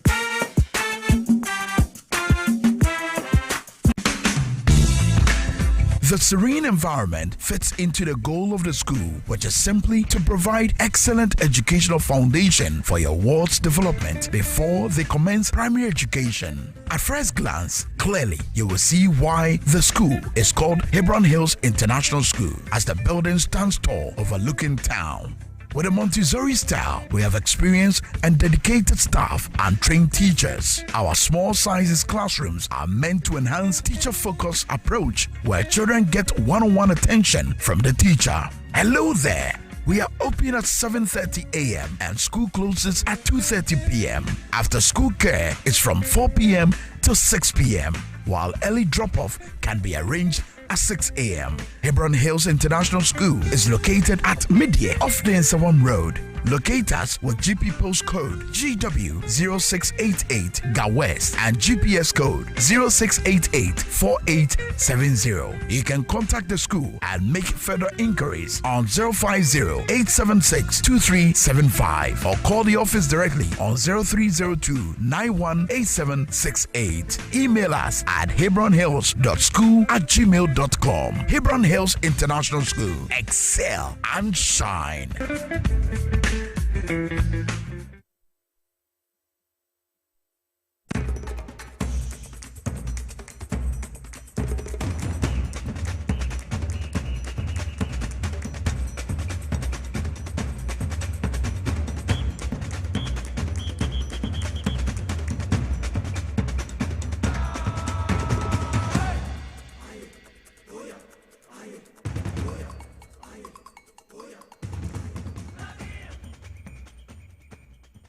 Kwaba Ediba TVXYZ so baby a wo wa wo hwe me bia baby a wo tie me bia no Kwaba Ediba dwumadie so ya beji nkonya atena so a ye bebedi nkomo na me pa cho bebre ye wo Kofi Abusia Penny, member of the NDC National Communication Team or ha sa so na John Afo ono so Kasamafo the ma responsible cooperative mind jumaku ewo Ghana ha no ono no kasa edema omo nti ekuku dame na me no omo bedi dwuma ende wo efidikasi so nti baby a wo bia no memfon san ka free ni kaisa ha na Ghana kasa ha na Ghana tie ma memfa nchia kese amodu emfema chairman Sofo Osman Dauda chairman Sofo Osman Dauda ma minche cho papa woko aboswa oye wo chairman wo ho ene omo ho ina woko oye aboso gangwea omo ye responsible cooperative mining wo ha odima kwotene onene nua de la guda no so wo chairman wo ho enti ma minchia chairman Sofo Osman Dauda one chairman de la guda wo ho aboso gangwe cooperative mining ekoso mo na mudima kwotene ma memfa ntia kese emfema mo pa enti de etene no na meguso bon kai say weekend de your friend is saying decongestion exercise no because so within Accra Metro no may your my adibia fe papa wa ebe kan obia no obeba no na ye de sticker bia bebon ho etre say baby esinin ye nti be you ya bon kai dada sa na tie ti monshane so ye bon kai say baby a wade ni si no ye bebe yi no kwesi ada enti say wo baby na we hu say bibi bo we yi hu ana say hu say am4 ba enti toto woni amaye na baby a entumi enko enkan isa ti monshane so ye mpese ye bete say na yambo yenka asemwi me ka kire mu 3 months ago ya bom nkae sa enti ye decongestion exercise bi ma nadmufo aye ne kama ne ade ya yehu wo Peshi Lagoon hoi eni chado ina no ya ka kire mu dada ti regional minister abaso ye maame Linda okulu obenewa akwele kanidi ho ye bo abaso ne nadmufo na ye adwuma insu no to na yira na mo begiro sa aban nsu na motumi afele hode yesisi obi ba na wa sheda the table atia na wabobo kakra na table na ndua na ase no wato concrete kakra na odi esiso ba na ya asore na wa ye choba na wadan ho na waka na edin sembebre nti bold yipa na aban ne na adwo ne tumi tu anamo aye no ye boma baso wodwuma pa maye ho ti ye beda mo ase papa Mekals X natural mineral water so afa dwubedie ho ka bebre nti pensuo ne binom yensu papa friend X natural mineral water wonya binom a ebetumi aboa ma bibia etumi akonkan mamenchia orafo John afo mpomu te sen nyame adom wo papa sho mpomu te sen nyame edi achemi edwuma mu edwuma mboko me hu se mu bo edwuma papa me fa kwenwa so na menchia me sector minister me boss makope yes champion amakofi boa obo office me kochia bombodi a 27th January na ye no 1 year or start or assume office as a minister for land and natural resources ayo so obo edwuma papa say born abaso as a minister for lands and natural resources when say CCA yensuo ana amambo boni na MPP amambo boni a almost say yensuo nya ensase a 9 forest reserves are marking as red zones na your security services through soldier for police for through class on Beko forest one under the leadership of Honorable Amakofi because of the determination and then the passionate for the job and that mean you say just forest in yes, I say about 70,000 hectares. I say what they compare like 80,000 to 85,000 football pitches like Accra Sports Stadium, Kumasi Sports Stadium, and them no can say South Forest needs I say ya start a reclamation. Department of mine. And so na CSO4 Galamsey and I would say Galamsey because of his determination to ensure say the kind of illegal mine ekoso on my way mu you be get the thing of the past near fa kwan paso near two from a good yankopon kasa de ache no and the CS of na born abaso say honorable amakofi boa obo adwuma enti nde we mi wo ha onu nti na mi wa me born abaso ma che say Ghana for tanichi our concept ya tanichi adwuma pa o ye Ghana for nyina hu nde barefoot na ma nyina ukọ Western Region River and Cobra and then any other ho fitting President Mama Kra Ebo Abaso. It's a bebo our concept, a Blue Water Guard, and Nimos. And all the agencies are almost and then a responsible cooperative mining and skills development program. Yeah. Okay. And so far, we wanted to say na where the car can abona abaso. Omo mu ye bi so registration to say omutie no person omutu anomoba omo ana ebeba mo office ana say eye mo ana mo bekọ na maje o matum say eye last year agenda here ni say ye be chire nkofo kwan pa ye fa so aditu for magudie no okay because na na diga na nya papa because ye sorry ana ono say ye fa ye excavator na yakọ assassin no so ye ntese assassin hu say assassin na ye ka tu for magudie kra no ana gold na ye expect say wo so no ye benya sa quantity no so ye so ana yakọ ekura machine bi ye share friend detector or the detector you so gold wa the quantum of gold na no what to me onye on fatity won fa kata bia on communal commission enka gentete on ko EPA enko hu say o ekwan ba ne fa so a ye betumi etu fom agudie na me no wo yada no no afa na excavator no ko because bi wo so me wo malam fo ne alaji fo nya kra ho a o mutumi hu say wo ha no kra no gold wo ha standing for ya mba ya under MPP wuntumi ka fo mo bebre nya no say o mo so wo ha no gold wo ha. They don't go through any way be a process be a bene na ma boss o mo ye rough kan wa say eti ono nso mba no me so ha gold one waka first no metu omo kotu a at the end of the day no omo hu say ha no na gold no the omo expect say won ani o eti o yes o be reclamation oboboka no we jet ono asa kwara the next place eti under the leadership of honorable Amakofi Boa eno hu say no before krana our concept ye be mo bi tu mi ka ta kwa so onko assassin kotu for magudie no na ye say ye tumi nya geologists e wo ye department yes eti you mean o ka say sia ye wo geologists for ye ya so ye ho a before ko e be call BBC e ka we no omumudi di kan ko e ko fast as ahwene bi e ko ka test wo lab e make sure say ana good no bi wo ha na ye wi a anya ono nko so nya sa report wi a osan ko feda a dey friend after recording sans no osan a dey friend prospecting enti ye yes anche we nya wi a na e so the kind of good one ebeboa how many years kwa na good no krabedi ni na ya de aye nso ye fam ansa na ewi a assassin kwa na ye hwana dia assassin bebre what say na last year in December ye ka launch two cooperative e wo ahia tala ko bukaso ayo mom cooperative perimeter omutumi de ko ekotu from agudo omutumi say ye create more than 500 youth in those ahia tala ko bukaso area ho na omundo mu ya na so mu ya mine eti no ma fatitiem ayesi amom kuptumi ka have through Adamus onu nya ye the vision of honorable minister honorable Amakofi Boa ya enene Adamus for de hu ketanwudi engagement na esi omama ya asase na omutu fo magudi ho before kwa no be fa no kwa na omako humat eni humat for no for mutitiem kra ansana enti sa na ye no enti this year ye wo January mo ekọ nya ye be launch cooperatives no enti dia akofo a wo bo mu di nyina no ye be mo mutumi kata yes na mo tumi aboso ya mo mutumi ya mo mutumi kata mo tumi ya de etumi etu for megudo na etumi create employment for the people in those communities because I don't know no utumu say mbembu no ma ba nyina no eye man no mo ye but e say fa kwan pa so na di tu for megudie no say na be de mpuntuo ebeba community no okay. Now they can say under the this current administration a cooperative no a minimum 15 to 25 to 30 members okay. Na aban se mu nyambo bia fi aban wa government will support you wow mutu good so after the muafa ntitiemu nyina na say lances se mu ye cooperative mutu for magudie no every broken day bia 80% goes to the cooperative then 5% comes to our concept 5% goes to the chief and the opinion leaders in that community. Not just obeying 5% also go for infrastructural development because for my baby too for a good and then so munya impuntunjuma our community. I don't know meti ha ye too for a good day so many years I say we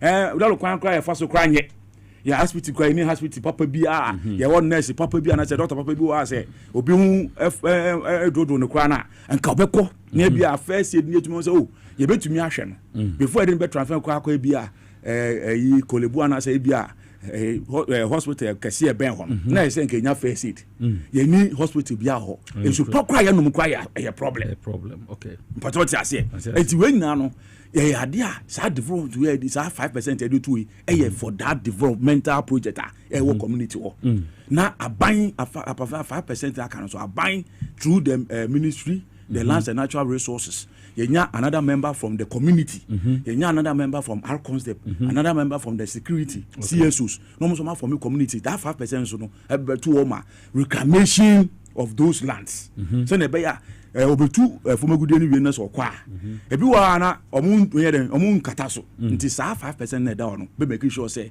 nkofo na fi hwe no they will use that 5% to reclaim that land. Okay, nti adiato no wo da ho hwe TVXYZ Power 97.9 FM mami koko fie busia pani we kofi pomwe boko kiniko eshisha bibia boko de obadi abu yeda nyame asepa bibia ofie ewejo pa nyame tiase ewejo na benchia menu yanso MNF they ayeshia o radio na TV so okay yes na unso woni wa pamfo ne ahwefo nyina yechia o na ke Nicola said ya mo kan on the okay no bobo nkrofo bidin na yentumi nkansa nseme ya small scale miners one association no secretary no Godwin ama obo adwuma papa mze me say that ne nsia no very nice that no oka see e be shia yes because say obefa time very nice Godwin ama ichia or your guy so or your guy no we shaka say obi a guy or your guy Godwin your guy e just but onya free time bi obefrɛ me onya less ayi bi ohun so ya bi 1 week kura you return your call nti say oya adwuma fi wo be hu no wa no northern region ochina o she hwa be for no watu ko baabi nti say ono so ye be bo no abaso na David Dakuji Eastern Region Deputy organizer yes ono so ye be bo na abaso mo so wo nyina aka ho se dia mine na adwuma no ebe koso na ke Nicholas unu ya mu ya na ne ye namfo no ye ngadwonkofo ye wo aboso yi aboso cooperative mining gangway for no gangway say ya titi say young party fu bi akohye China fu bi ne ahoho bi achi anana bing fu bi achi epeso wodo wo hu be wura yi nim local ayifo adwuma as for cooperative there for local people eno no ye wa boss no wo didi so what you say we are engineer tina we engineers field we are masonia koto wodan we are carpenter nia koye we are defense kona koye defense issue naja cooperative no ema local champions no won won adwuma empe China phobia empe China na biara so be say won adwuma ye nuanim good ade chairman so force man money ade adwuma wo ye wo hode dade no obi ante won kase wo ye basa won say nsu nipa won so won abre ewo ho protected party for when you nipa won sacrifice your party no and when you illegal mining no mining yes aboso MPP grass factory omo twani na edi aboso edwuma bie ni ho eka gangway we say rock mining so what you say yekom yensensu so de we edwuma nti so what you say it will be conform tin no akosawo no aba onko sensu biara enti mesremara mu amakofa ahoho aba so we meje local ayifu na adwuma no say spokesperson not here we for on yes metro responsible cooperative mining and a skill development program yes won adwuma ne won so wo be hwe say we are different from MPP but when any perform be chairman organizer party yesika every party yesika no we nya no na me dekura wo say ubo ama kofi bu abaso papa ni ye adwuma and won say on pekasa ama Kofi Bu anyo bi okasa obekasa no nim de oka onim anamonti oba out bekasa yi na yenua bia bi na owo Kofi Bu office ema sese wonga a change the position ama ojo abaya ho yes ama mawusi yeah no national coordinator good adwuma pa obo ho no enu hu ye mo na baso obia so no pa nim dia shed bill and na chese NDC fu ye woni pa and I know that lady will deliver.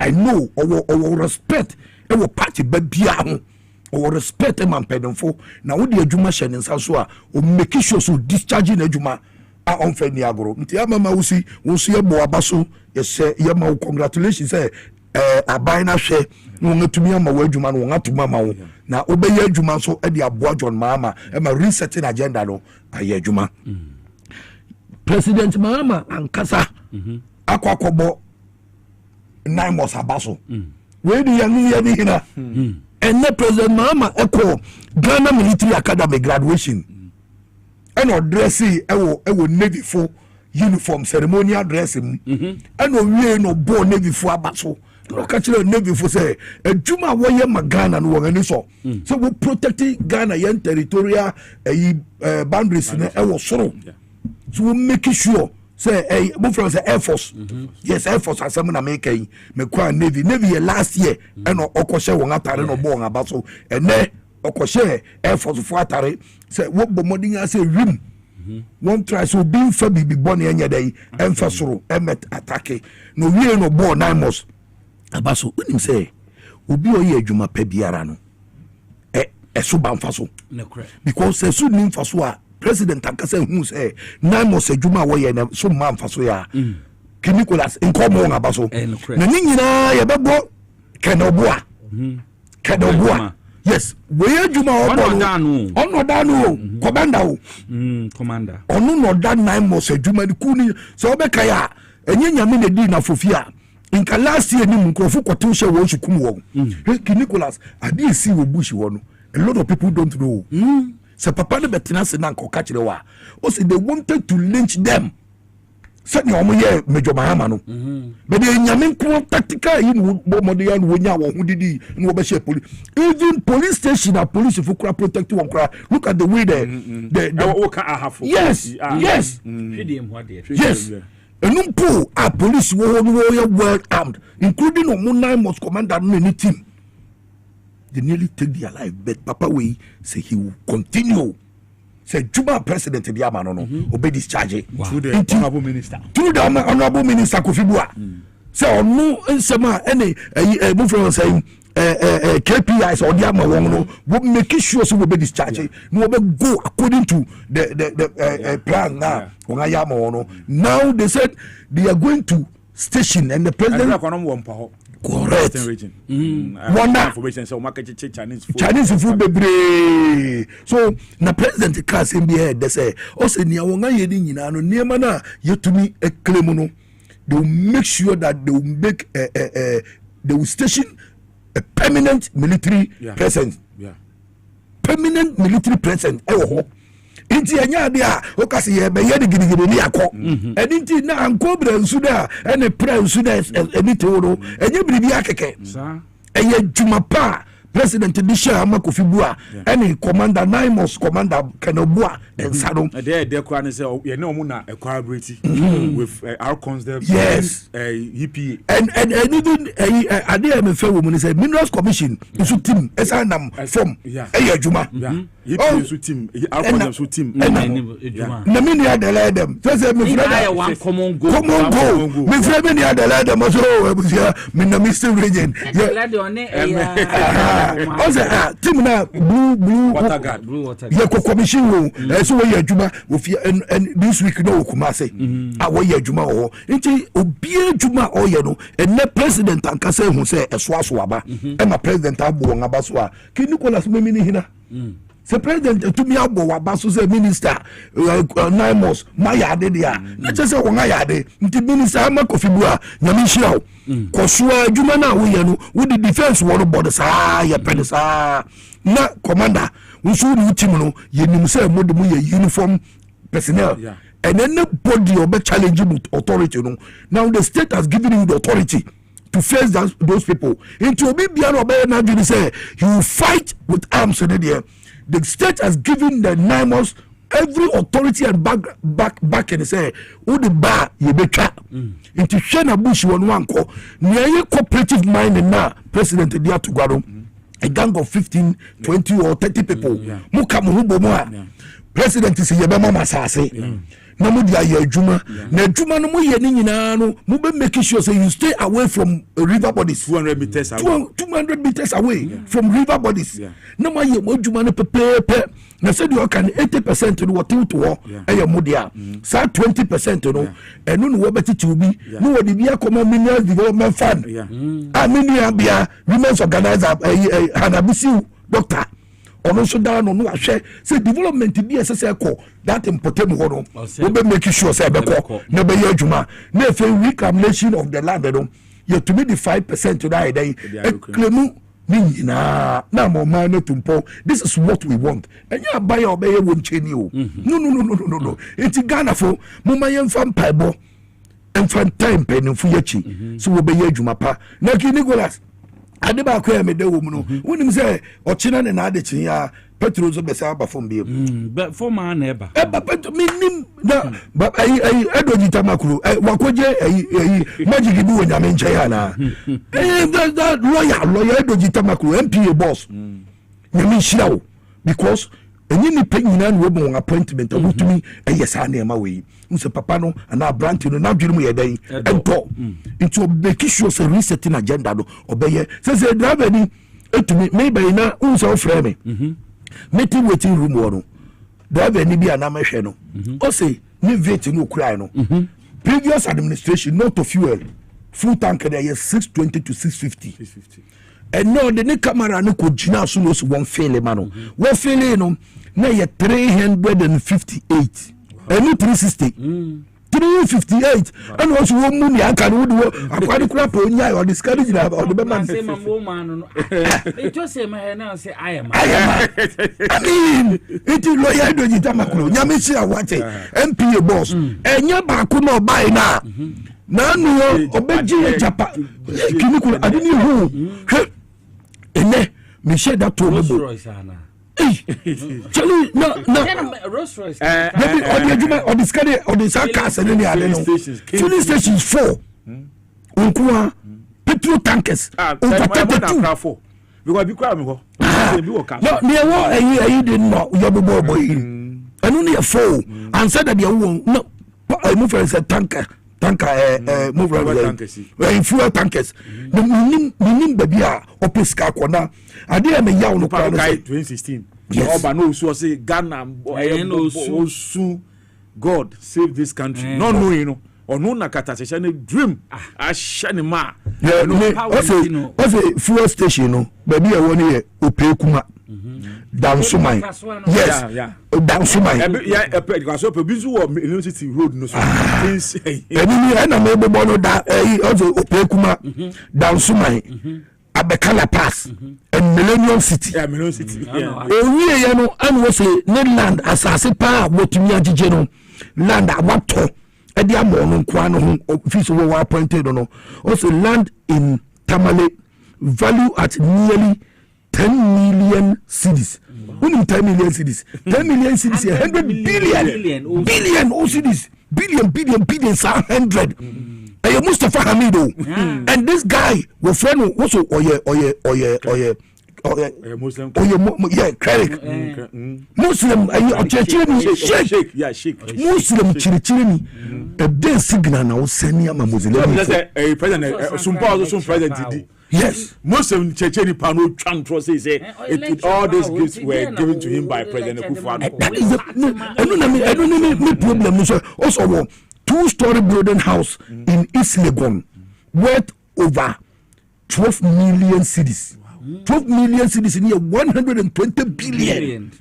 100 billion what's and 120 billion akoka say akoye 220 billion cities and on cars and a filling station here mass here we no o say apartment in the phone I am from mama wate Now,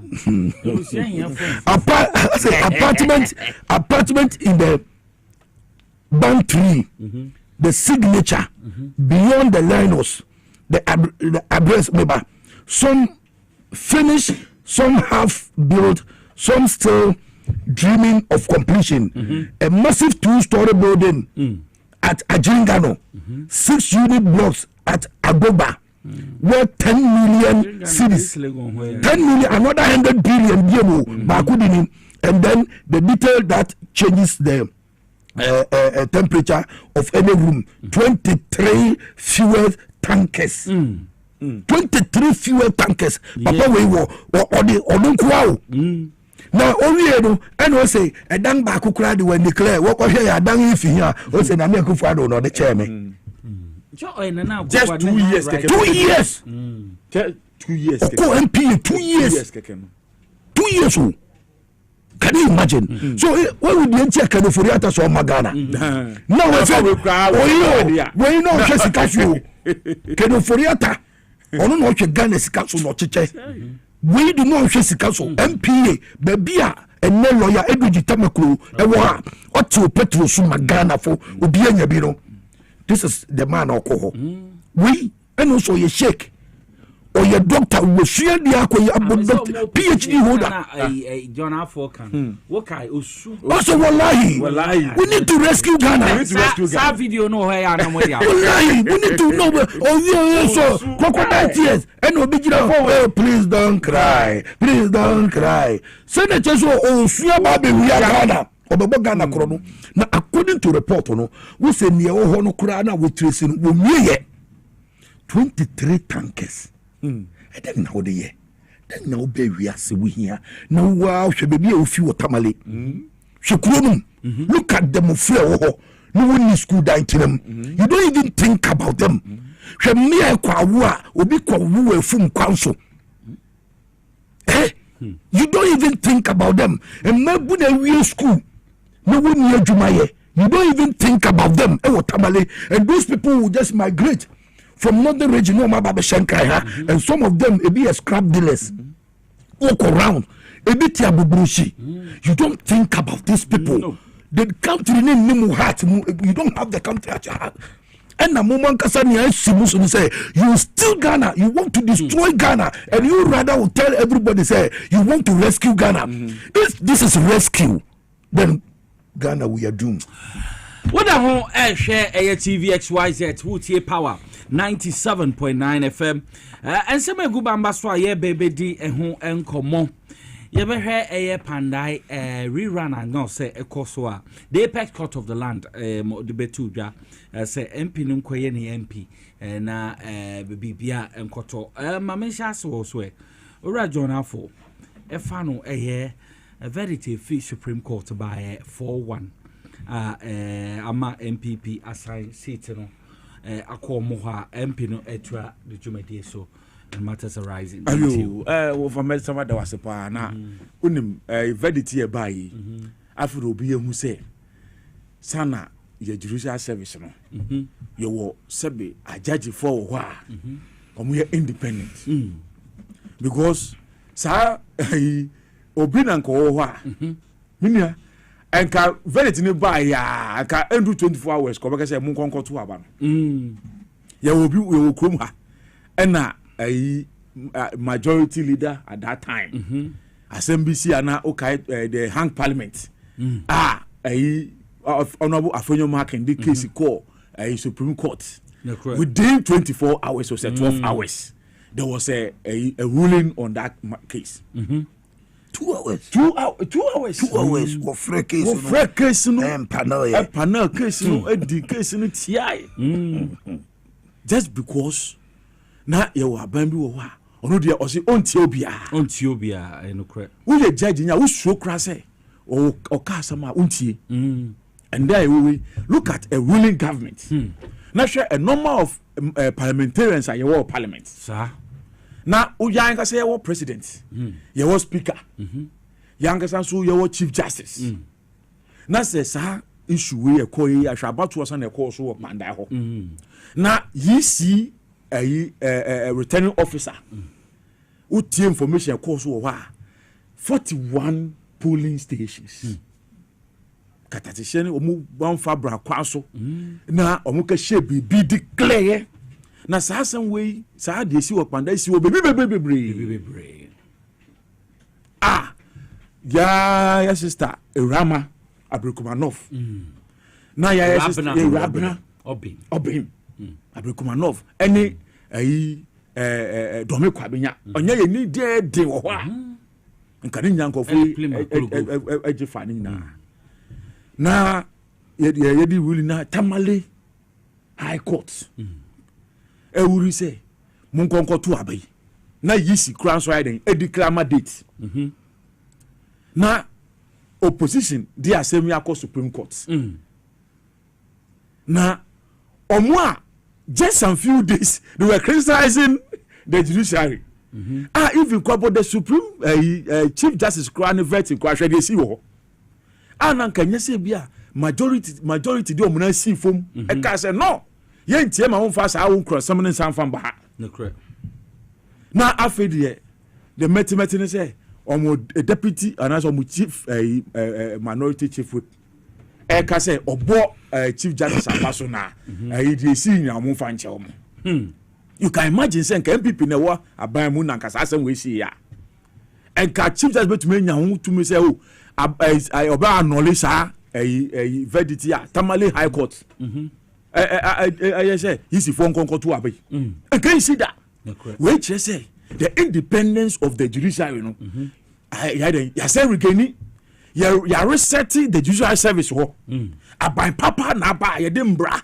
ɛde yɛ adwuma Ghana for ehu sɛ no aban dada na ɛwɔ so no na ɔmo fa mbra ɛnyɛ adwuma sɛ yɛde asan kora kɔ kɔɔta yɛtumu sɛ o asɛm wei obi kora tutu sɛ o wei yɛbɛtumi ayɛ 6-0 wei yɛbɛtumi ayɛ 5-1 yɛtumi predict ne asɛm na ɛdɛ pɛpɛpɛpɛpɛpɛpɛpɛ ɔfa so ɔte ase they were so politicized sɛ ɔmo adwe nyinaa yɛ politics sɛ yɛde mbra no bɛyɛ adwuma no atemamufoɔ no ɛnya ahotɔ no ntumi nya gyidie wɔ judicial ho sɛ sɛ biribi tumi kora na mɛtumi kora dɛn akɔ court na mɛnya fa hodi ɛwɔ hɔ because ɔhɔ no ɛyɛ beebi a sɛ asɛm nyinaa akyi hɔ a ɔhɔ na adama ode no okɔ saa na tie na wode wasɛm kɔto no mu dwoodwo hu na mu de deɛ 2 years de da yie eti me deɛ K Nicholas the meka ne sɛ yɛbɛbɔ His Excellency John Dramani Mahama so paa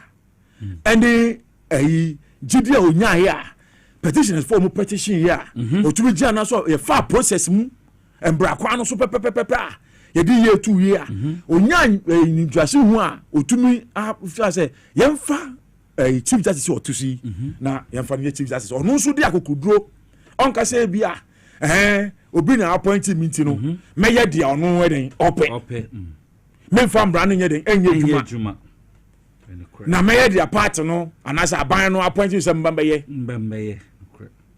na wenya GDA say no once upon a time no there let the judiciary let it work there is a dan yen fanto ho sa my nje say bia aban we na ba appoint meeting no there e ba no kwana say enye mbra kwan so a tintia except satisfy me appointee na edi mbra no adwuma na so wo fa be kaya hwe dey see 2020 elections ye call court Supreme ye petition ye call Supreme Court do say edit YC chair betina box mu na ye nya judges bi on ho a omutumi ka say ye ntumi fa YC chair ne betina box mu bisa ne nsem na ye tumi nya say aba bo na bo no kra no result no kwa bo be 7 times say na course wa bedu pempesu 2024 yi a munya gidie say they see 2020 no e be ne sa na wo fa hwe they see what Techiman South serious na ye bobo aba na returning officer esa se oba bia se wo aba no na we kan aba na all the police agents omu matter in the case ye say nke all police agents should be there na ye mfa brakwaso ne mfa mbo aba yi a returning officer ya nye and then we lost souls in Kofua and then no ka say mba ma ye widow omukum ayira papa emu janka ba go ha and am no kase so don be do don be show yenim asemu over trade see wo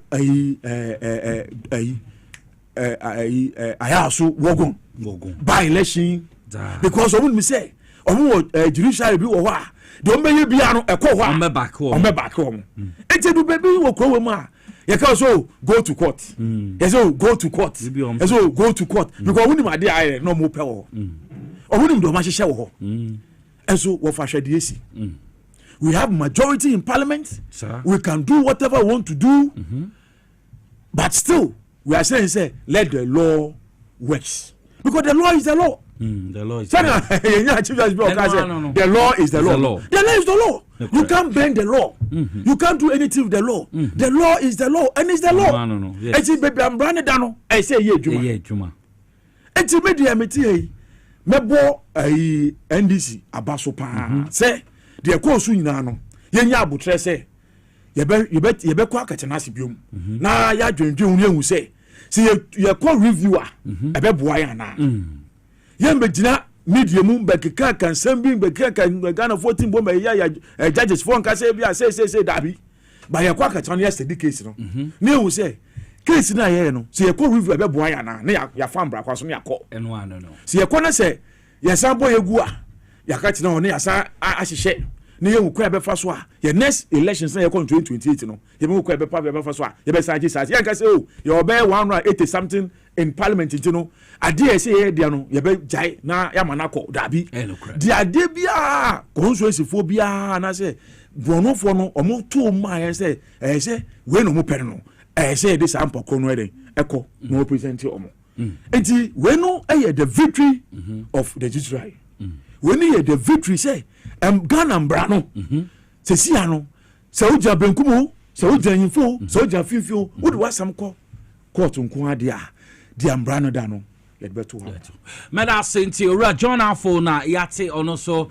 ni take wo and sama e call so anase verdict fee the highest court of the land Supreme Court by a fan rerunner to say course wo pandai no me ko Kofi Ebusu apeni Kofi yenti meda say ke Nicholas enipa wo hu ye hu e wo wiase mu as when a netna baby say few say area is we are careful MPP ni on yes we encrophobia when you're reliable and you can't trust them because they themselves they don't trust themselves MPP people they don't trust themselves so when you are dealing with them you have to be extra vigilant wongano ye ntanta o kan say no pa ewia ewo de obeka enumere owo de obeka on say time maame araba tokunu esaba Gertrude Otiso no as a chief justice no many people believe in court they believe the judicial system the moment maame no kan no saw ne kunu na ne ma efa Ghana skapo chele wa buruchiri etu apedi ma na yere na ne kunu na ne ma no MPP fu se saade no nko ade eyade a ense da anya yinti nka wonfa nche no because ade a president nso ye ne former president no juma no di nin iti na wo fu se eyade eyeden eye normal na nka anya normal nka chief executive to me eko tena baby 2 years no what petrol tankers in 23 samu this is story building na bakwa nebo ye 100 billion ahu abien ye hihye baby nka ho kasa kese Rolls Royce no money ne akika ka ho Maybach enu mu nyina akika ho no bod ne de Mercedes Benz saka no enu wo so frɛ no Benz mu okunini Maybach no sa de frɛ yes won nan kasa mbe e wono baby a wode chile pa no ye Monaco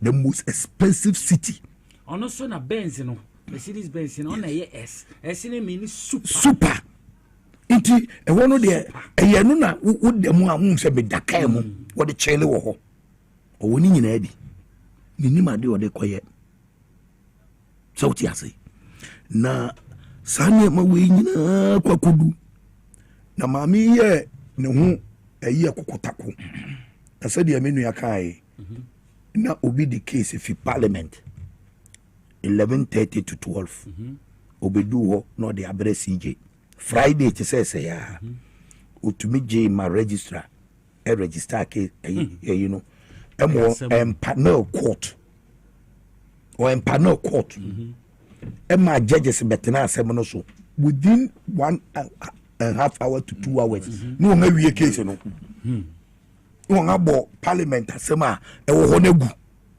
parliament are masters of their own laws and their own rules parliament bet me shemra do pay numero obesasa yeah they are the masters of their own laws one was shemra to mra legislature finish they are independent inso afenyo martins ene nankasa ni nuabia eye tokonu etumi kwekwe ade wo judiciary emma nyamenchade emra kwanso se ne wa ya ade bi asie ene nipa nankasa be petition na mra se dia nanado kan no president de oye conveyor belt ono wo fa no so a now they are petition akọ yeti committee no ye Nicholas asemi beto gwa biribia ene pandai case bai ne pandai no judge otuna asem mu wotamale high court no judge ni si ensan say fraud abemonti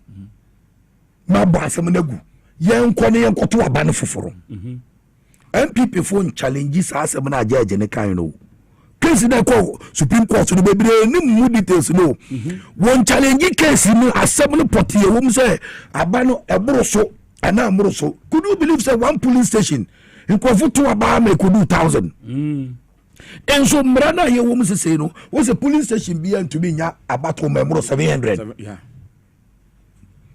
police station be anywhere say eboro 700 now to be to about for 1,020 sahuru too they did not challenge that issue as some more court Supreme Court no say Supreme Court NDC asem pandai MP no NDC candidate no asem no de ba court no ne Paul ne say o me boroso 21 days ne boroso asem na asia de o na isi no so esa ne criminal intent o wonti no o issue two gazetted result so I say two gazetted result or the date we buy on the 6th and on the for some buy based on that on NDC full court and what they are on the buy actually no 21 days no and what the quay senators on the 6th didn't watch what so inti no ko calculate and just about 21 days no inti I don't know what the court no what Supreme Court say judge na say no bi na so no case na nkasa no about 21 days into bogu and a judges mako 5 what in a gwem unanimous which is a judge be our nagene now Fenyo Martins a and call back out to be apologize until me catch MPP once walk about judges in Abaso say Supreme Court ayade a Fenyo Martins e catch the current Chief Justice Paul Bafuboni me me friend CJBB and one no or catch and say or you disputed a CJ nominee no fa case be anko court you case be any court but on want to be to the parliament to be described will be I say no you will not be part but you describe him as a disputed CJ o wie no and no sambe sum say what the what approve no and Fenyo Martins ba no be say describe papa say CJ na what the na ba or by the bidding of his paymasters. There's a mama the number so many no juma. Yeah. Enti ba me juma no wanga ye na nyasa. Mama juma na say wanga ye Supreme Court no. Enyasa logically. Waka sempa. So say the no. Say mama juma no wanga kwakwa ye no wanga bu amamo no. Enti mama juma no say reset no.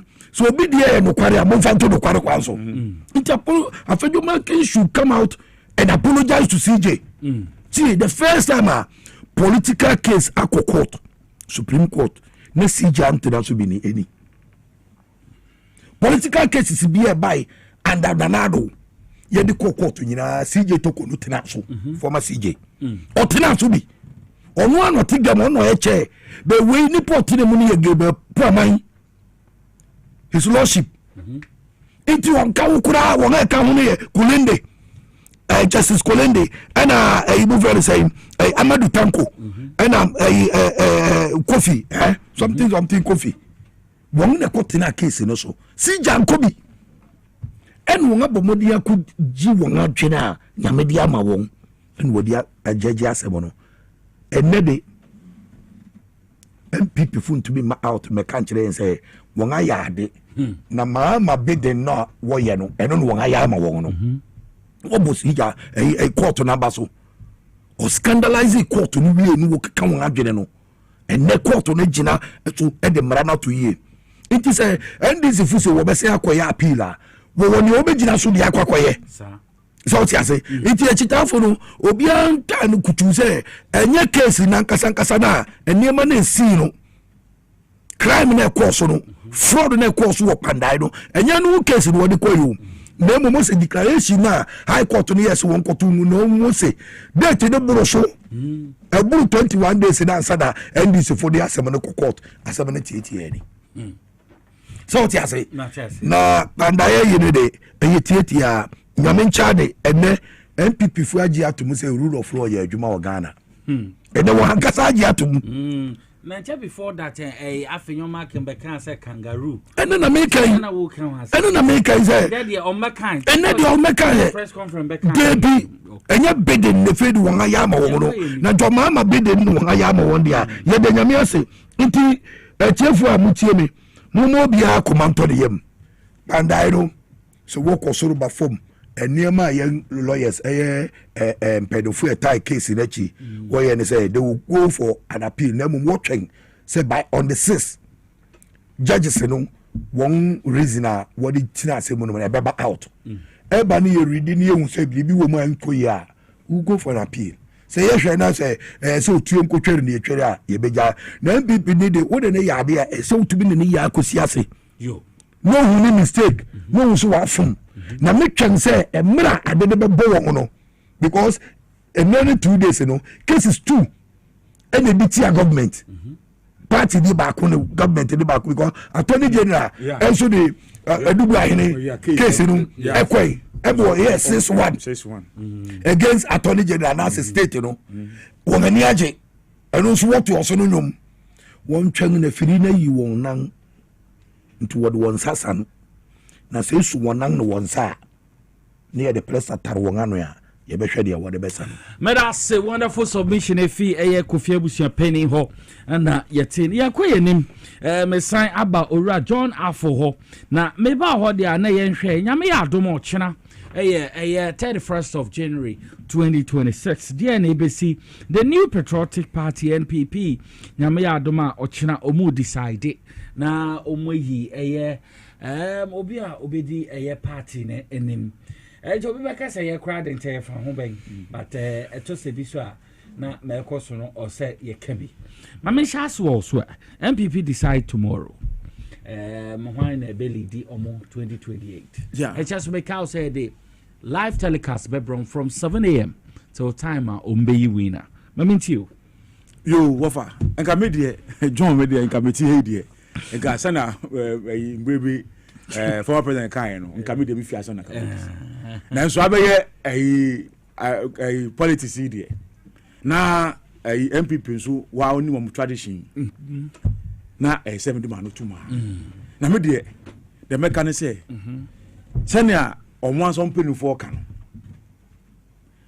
this primary so mbe no 31st January this weekend yo mo be yi ochina ya mo be no primary so mo be yi obeni obedi omo aso mo nimi unim say mbram de primary kra no anya omo anka so constitution ma hye ato ade a omo ebu adane no enti in the first place kra no fabra omo kayi no kra no anya omo anka so constitution ma tena say omo draft ya omo de fitititi nyina no omo de ato omo aba na isan say omo pese chinchia omo angasa omo nim opinion beso mu yi no bedi omo anim no no mo chinchinchim a nkofo nsa ma nkofo etu omo fo they say Dr. Nyawo Watamako no etu omo fo say ade amu yi enye ade ade asundwe enika mo beba party mo omo ansa mo pani ba ko nso wo US a efre no omo pani pa ko US a Dr. Kennedy eso akasa sa asem we hu a se enye mbra kwan so na mo yi ade eso wo se chinchin a omo de don be ya no eje de ye teji ye hwe omo na primary see the some bebre pie obakaya the first person here Brian Champo there's 10 scenes of Brian Champo ebekaya anu so bebe yi Dr. Mahmoud Bawumia so pay ya anu so beka the scenes of Dr. Mahmoud Bawumia Dr. Kennedy Japan also the scenes aba all the 5 aspirants no mo pese ye umudi MPP nim Ochina Saturday omkoto aba nyina no omnyam omo sense ho maye eti Ghana for years omo say one ebe the most sinful flag bearer ye bebe yi no Ochina na afi de omo yi no Ochina wi a Ghana for angasa den access omo eti senya omo angasa omo nipa ba ko Kennedy Japan ka say obi bia obe say onu de aba na ye beto no on de obefa kwan body bi so no I den we wie mama wan candidate ndie on de on pene kra etu be hwe kra mo peace partner mo kasa yan kra no na on person ko be sign because according to Kennedy Japan kasa no o say abaro se ya tu na se ye wie wo se ya nya ode o wo de jani say wo de sign na papa isu no ko to aba o say baby onya be 147 omo oba e no 7 baby about me ko langa so nya be 72 oba no my 4 enti wo say on sanka tena ona sabano so we know so we win a ana wo be win bia no ana wo be lusu bia no wo de sign esan say ye pankabum na one na kwa abato a wo be spend so much King Solomon me say enya easy class obe ya yakọ election da no enya easy say wo be kwa election dia we tete na ha obefem se obu akra wonda amanfo adan be to fem kwa na unam ankofo epun so ye kwa ye ko constituency elections na we anya national we are call the whole 16 regions now only every delegate Asia akawasam hwefu obe spend expenditure obe spend atiti obe kom ne ha obe kom na we are ye say so ye wiawo wo de agitum na wa obe pene so eti mwanga sakana fo mu say wa candidate mbese mu kukuma no eti Ochina ya etie akwara kra nim say abaya kotu obi anim de obe win election no but the aye hu kakra wo mu say ye wa sofo bi mu ho a we say we na ebe win we so si we na ebe win e bi ko akotu extend say o say osimesi we win a me kwa me nso nyame bio na me bisa me ho say na Nyankopon ba ko pa yin ayesu no bo so ne asase and yin ayesu yesu no amomo say moyi musa mo ye prophets it is the same God has revealed to prophet A say candidate B be win and the same God has also revealed to prophet C say candidate B be win it is the God that we serve ye nkola ya fema atiti ya no so no ye nyame a ono ka asema odan na no Onyankopon ya nyame bia ye hu say ono ka na asema onsesa na no sa de o ka na otia oni ti efa Onyankopon a ono yasom na ye de agide nyina konmu ai nim say Onyankopon de o ka asema oyi ni ba kope enti ebanesa na abato ye koto a and the prophet we ka say Ochina prophet we ka say mentumi wi na e be hima so dan me nsom nyame bio menje are you sure say the prophecy now who ka say wo Yakobon no enye dware bi na wo ka di ya asoso da bi a wo ka ja ka say Yakobon abeso da bi because we dey o ka say your prophet wo Bible ma ono so obodu wo be ma san fe prophecy bi a anche onya leprosy make hyper enti ye be sere say Ghana ni bia ni aba omokotu yi omunim do omo be yi no ena branch is a nice omo friend police station executives omo to abawi anko omo time no kwa aso asanka ye call police station elections NDC yeah me know yeah she no me no ka say from 10th to 30th 28th February no dia you be register new members think obi aka makọ election mo kanya 38.2 then ka say mo ye mama Professor Michael Kwe akọ round all the country akaji information identity na mulusu aba no the one of the key way onya ne say arrogance, corruption, neglect of the party grassroots. Because mudu baby so party you crowd the phone crowd from one and ya dia mo just promise amu bama mo kreti adwuma ma mo nko ofo no mo kreti ini wo mu nya kan wa e ya dia party no apart si mu ena omo se sa dia omo nto aba no ena ade ba ko asan si mu se omo baba ye din se unde ukọ market kwaso koto ade a o ti obekọ no na price na sesa sa unemployment ebe ye one of the major problem in this country ema esibo mo party mu a mo planting for food and jobs youth in afforestation near the one village one dam one district one factory then dia musum be ya mo be create jobs am mo kofo nya no enya dia mo ye sa 1 million per constituency up Dr. Mahmoud Bawumia say every year bi ano $1 million be constituency no enya dia ba ya embebu na wo no development ko ho omuko mu na adwuma ye enti we nya ade a affect mu apart from major corruption and scandals esisi aban we mu e ko so mo maka some part mu background mu say dabi edu pempensu bia say metumi trans na metumi choki na metumi say am I going to vote because I was born in a political party? What happens to my children and what happens to my future? And to do say no Dr. Mahmoud Bawumia and oka some ochina say we don't need to take any taxes, we don't need to go and borrow from anywhere. We will just take the taxes from the road tolls and develop our roads. Nipo oka say watch $1 no dia ka share prison etino ye won say King Solomon they won say $1 no abechi onu mom e de hanko pato ne sa e ma ba me the prison ho e ma $1 dwane ko chen Usain Bolt over if who say papa you say oba $1 to or can say obisa ukaya Dr.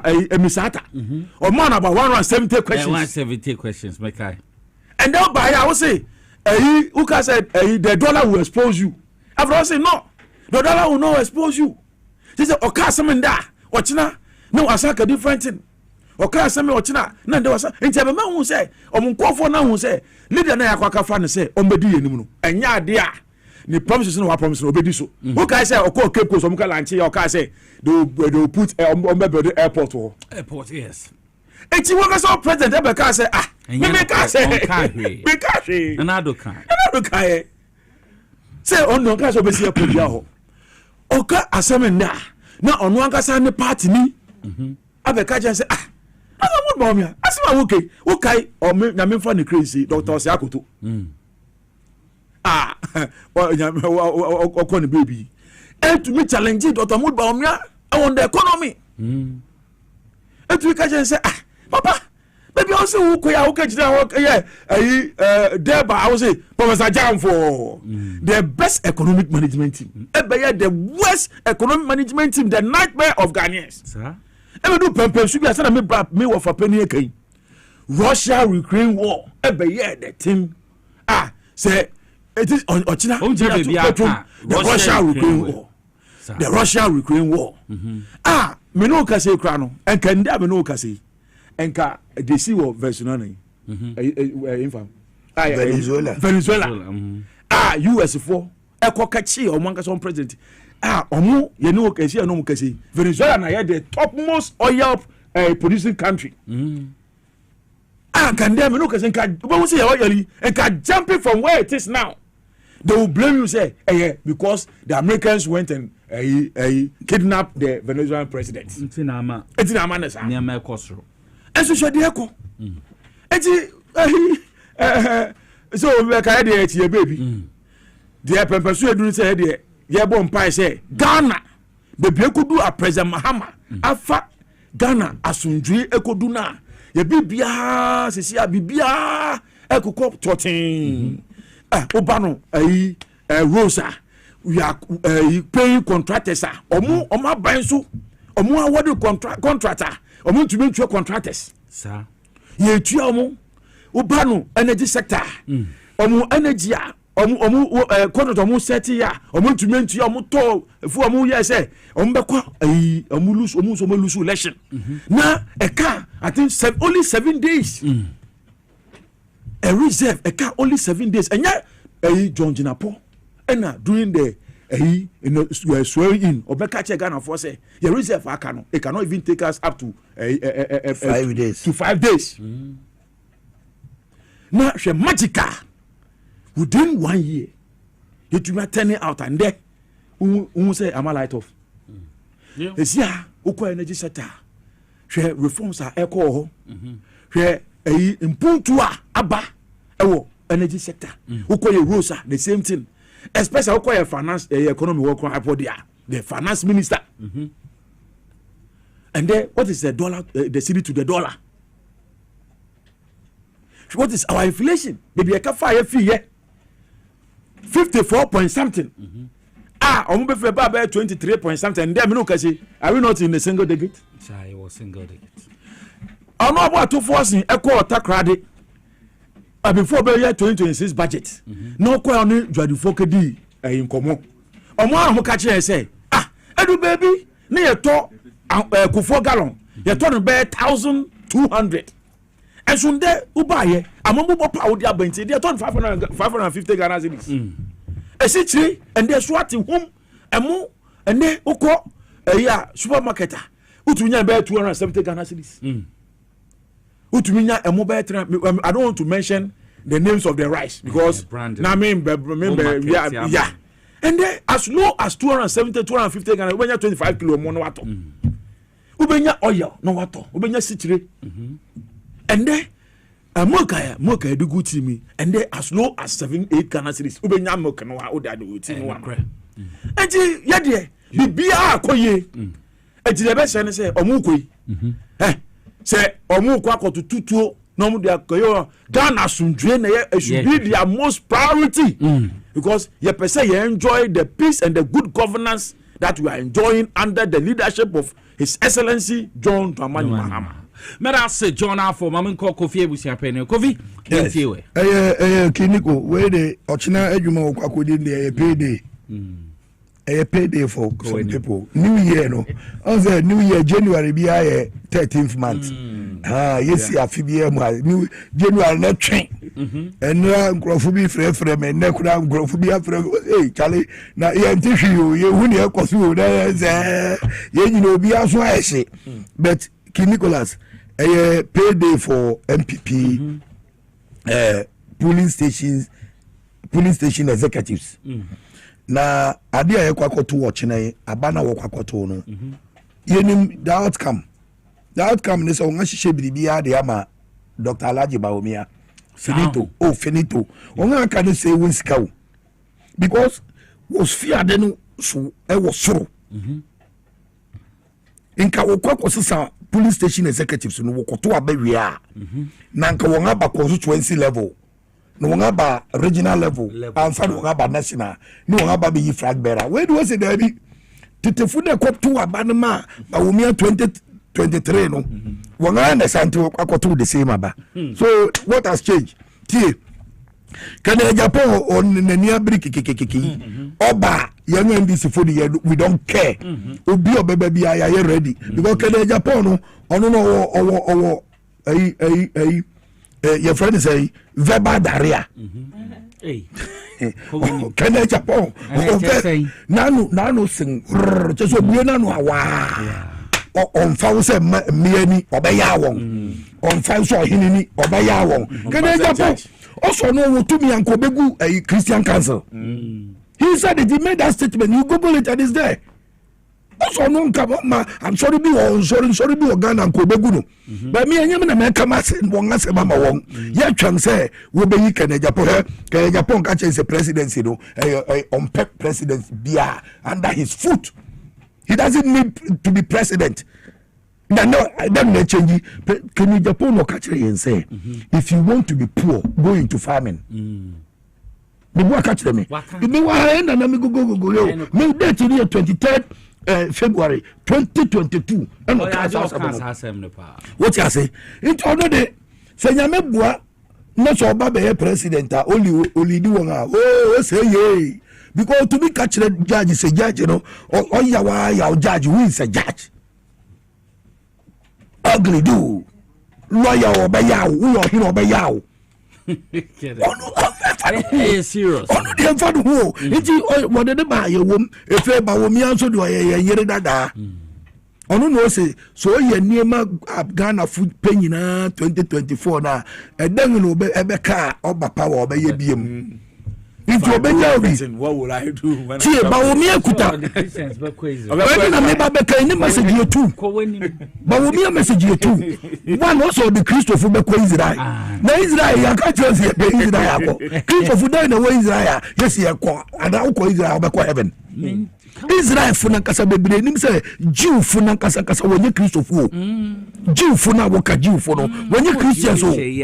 What you say? Judaism no wonye Christians. Maybe I would Jesus na kasa. There be na wo ba betu o man no so. Na wo bedi o man so ya. Christopher na wo be ko abrochiri. Israel. Muslim funa wo ho na wo te so na kasa no. Ade na ye 16,000 no ma so kodu 700 more than 750 million. 160 million 11 more than 11,000 here 110. Under John Mama 110 who buy now ma so kodu 750 million. John Mama buy in what to say about 62. Oh, Mom, wow, Moscow. I book friends say Muslim fu akwantu kurun. And ukra want to be anya. O we any message to see be say he will create jobs for MPP polling station. Polling station executives. Ni message here too. Ghana fu muntie ba o mi ase on pay juma ma Ghana fu. No Ghana youth nyam priority. No, Baumia Ghanaian youth any priority. A MPP delegate, you know, and also about the Pejuma constituency be over many Pejuma 10. Nipa 10. Finish. Only solution be a Ghanaian youth. And in 10 young one was all by another napco by 2 700 for a graduate. Now, I'm glad I saw 100,000. Nipa no 20. This is one code. One koyo you be say one koyo auditing wound. So I say, Nanka Yoni Yobe Yafi Woni. We Nefe Bunfana Nasam to a year dada. We are the Brian Champo. Who is Brian Champo? Brian Champo because we will not give up. We will not hand over. We will not hand over. Chikona nobody to do. Nobody to do. It's saying, I just want to know to the Mampongata. No, don't know. Oh, Jananum, where whom me are. No to no muchira mea. Tama abang necessary no. Na brada champon way. Ono ne me da ho ne ye de twagen. Won to abama brada champon. To ma 20,000 Ghana cedis. Ma 200 MPs for 4 years. For na ne me ayi. Ono ya no bi sisi obi boa. O say won a wo so boa ne say. O say won a no ye ministers. Obi ti say Sami Ewuku no NLA. Inti Samuel Okude on to be managed can be because Sikana or Honeson. So I say, into one awarded that any ministers in the Wamombi where you pay about 6. One name Monuja or the Sex Cadema, according to Odom, San Obe explaining. Nati, but I champion by Yensuro Kidiku Yensuro because by a champion they never record the Honeson. On no, but no baby president says, yeah, about you may be a uncle to be a better or no better. You what I say? Hotels here, you could turn a gym and hotels. First of all, although bedroom where you feel your better. But I targeted castles or talk. Or better, no, they are a tourism center. Or better, needing. Now, way baby, one Canada, come Japan, they said they are near Cano. Me engineer, me walk. Nasem Bakupe. No. So no a President Kufuor spokesperson. Me catch the night. We need team lawyer for team no. And pay no for Ghana no. Ne ya chachu ko prison no. Ne hu bom. Ono no accuse chachu say ne papa wu no. Na chachu ne hu bi. And chachu said I wasn't even in Ghana. I was in Togo.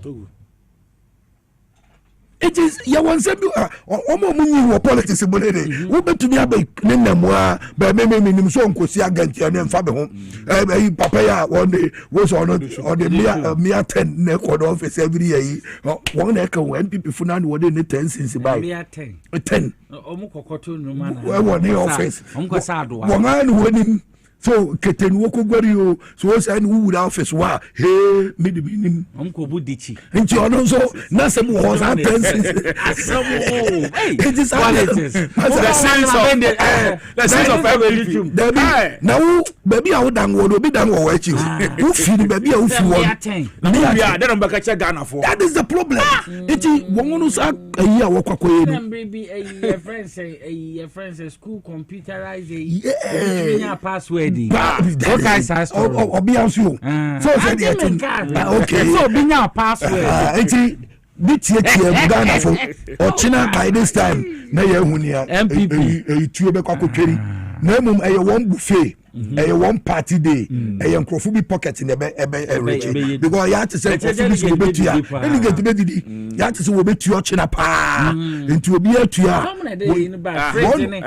ebe hu fridge na TV na wo yef so omo ko prime bi a omo national chairman he promises obama obi abas or the 100 different we no pata no me obi a na wode na no ankasa ye penny wo won ayi mo be speaker o ma nikanika prime minister ma nikanika o ma nikanika tutu ai be fu se goji asan nova na asan south na no sniper the bicycle. On the bicycle by that see what. Okay, so one to a man. It what we don't care. Flash screens and because of last year you say Rebecca last one. Only mean one day or China the enemy ya chen. Now what the baby ya this for the ya prepare ya. Now what the baby ya no ya be born. Now what the baby ya 2028 ya be born. Because say Juma Ghana for e dey ahye yensa no e do na ye King Nicholas say woba no see ye ba be Ghana ye ko elections da economy and a job creation emfie mu da impuntu Juma en obi ani tuai and Ghana da construction site when him say my friend say ofanko insawom road no ye tua contractor nika fully paid so mo ye Juma April ya by handover that is what me if you motorway na be motorway gusi contractor ni say we 35% kiki sika biara baba ene agboja eri ye Juma Ghana my friend say Rose kwame agboja adakuru MP or your minister nyame nshira Ghana. Extra chairman or boy be your 350 ml, your 500 ml, your 750 ml. Wo ba AXYZ broadcasting him fi ha. You also Abebrese Street depot ha Brabefe biko. Wo for 05 962735546 0596273547. Me pacho wo friend numbers here. Baby I will be a factory car na be brobi na bibie tumi akonka. O try about powder. Na yedru so try about powder. We see na ye we ya me pacho koko na how when you try herbal powder be bow will be do no form sa so no ba ubu nsa oba ubu nsa woni if you ever have a also na how me come for try herbal powder ma enso to enye na wo bibia me pacho ye ton edro bia wo kwa wonse betumi akabi for 0591 565 557 and 0550 639-037. Kai say when you on so share kakra now they are mix your herbal powder, you are good to go. When I walk on Power Specialist Herbal Hospital na medru so hepatitis A, B, C, D and E, fatty liver na sciatica, prostate ne how wonsa na wona na ebu pain also how compo and fibroid ne how Power Specialist Herbal Hospital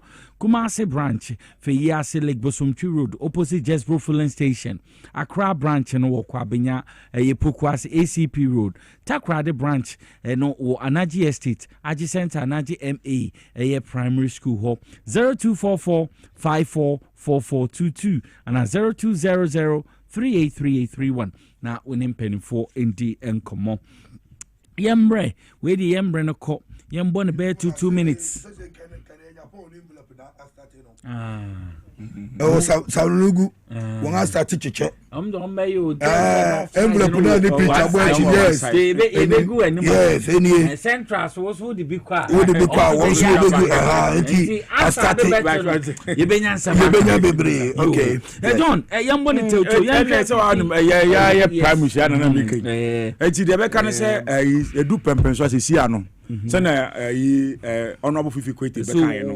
We government have we year adwuma bi dey resign 6 months and yen depo ni see and buy NDC primaries bi abeko bia no we government appointee bia na na edu open so bia we see form na go contest ba me de ehia me pa no ye grassroots no say see akonyo to one say we ye branch executive bia na say mo ye branch executives bia na mo make sure say mo branch na mo no mo betumi register more members aba mo branch wo because you see amambu papa na ekoso na be bia obi ase I peke amambu papa na peke ama ona me bi obi ase apeke dollar cedi to the dollar apeke ya tete nyama so adwuma ekoso se na me bra pani ekai Ghana da construction site eti ama NDC abe attractive ama those who even call themselves some floating voters eti akonya yaba ya de hihye yaba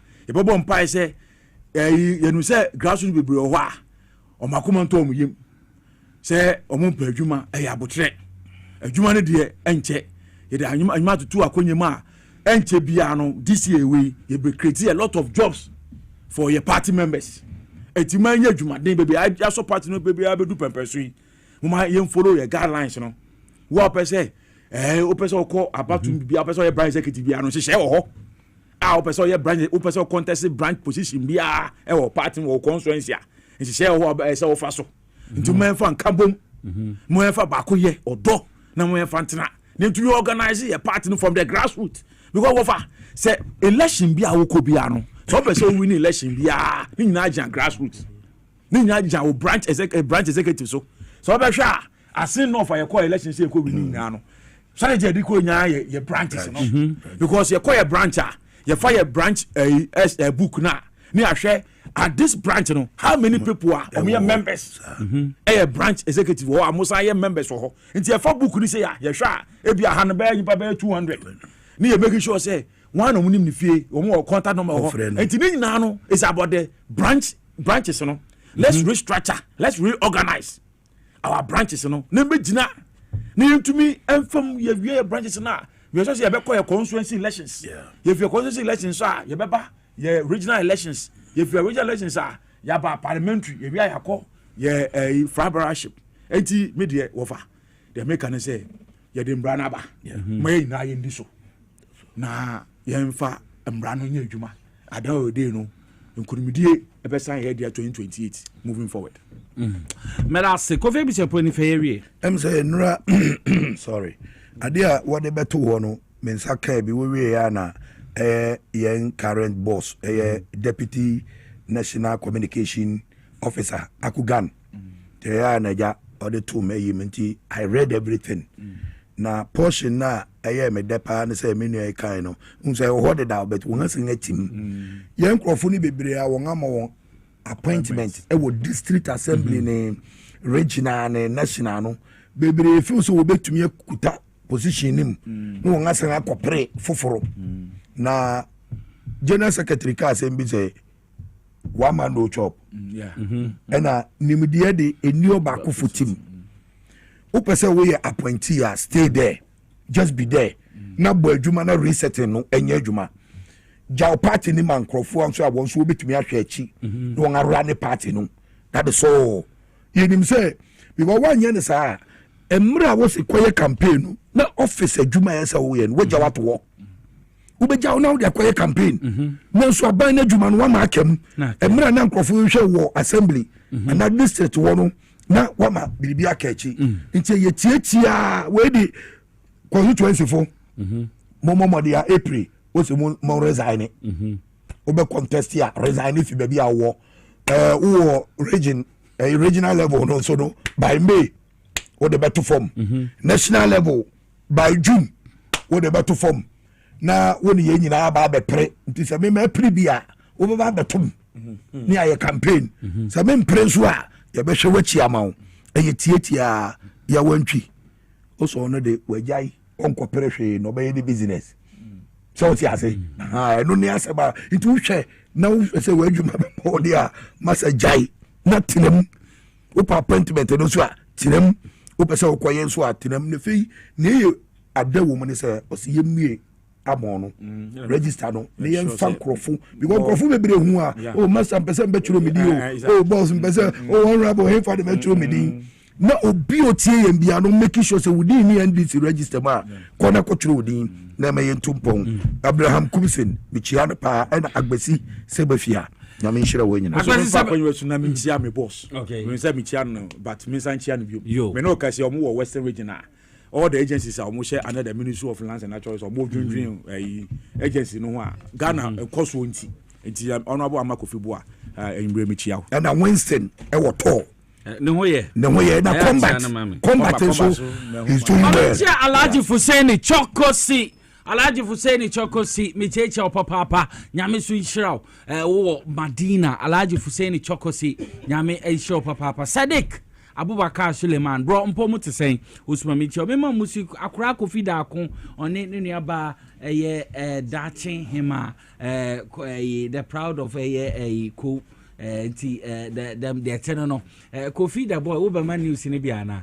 ejisi a wona mi eti ye ma ye muso obi ahwe no ho yie kai se ochine bo 7 a mebekos MPP dwumedie ni na no ye de bebro TV so na menka ho no nhyiraw Modia or any other men fan unia. Why? Bye bye.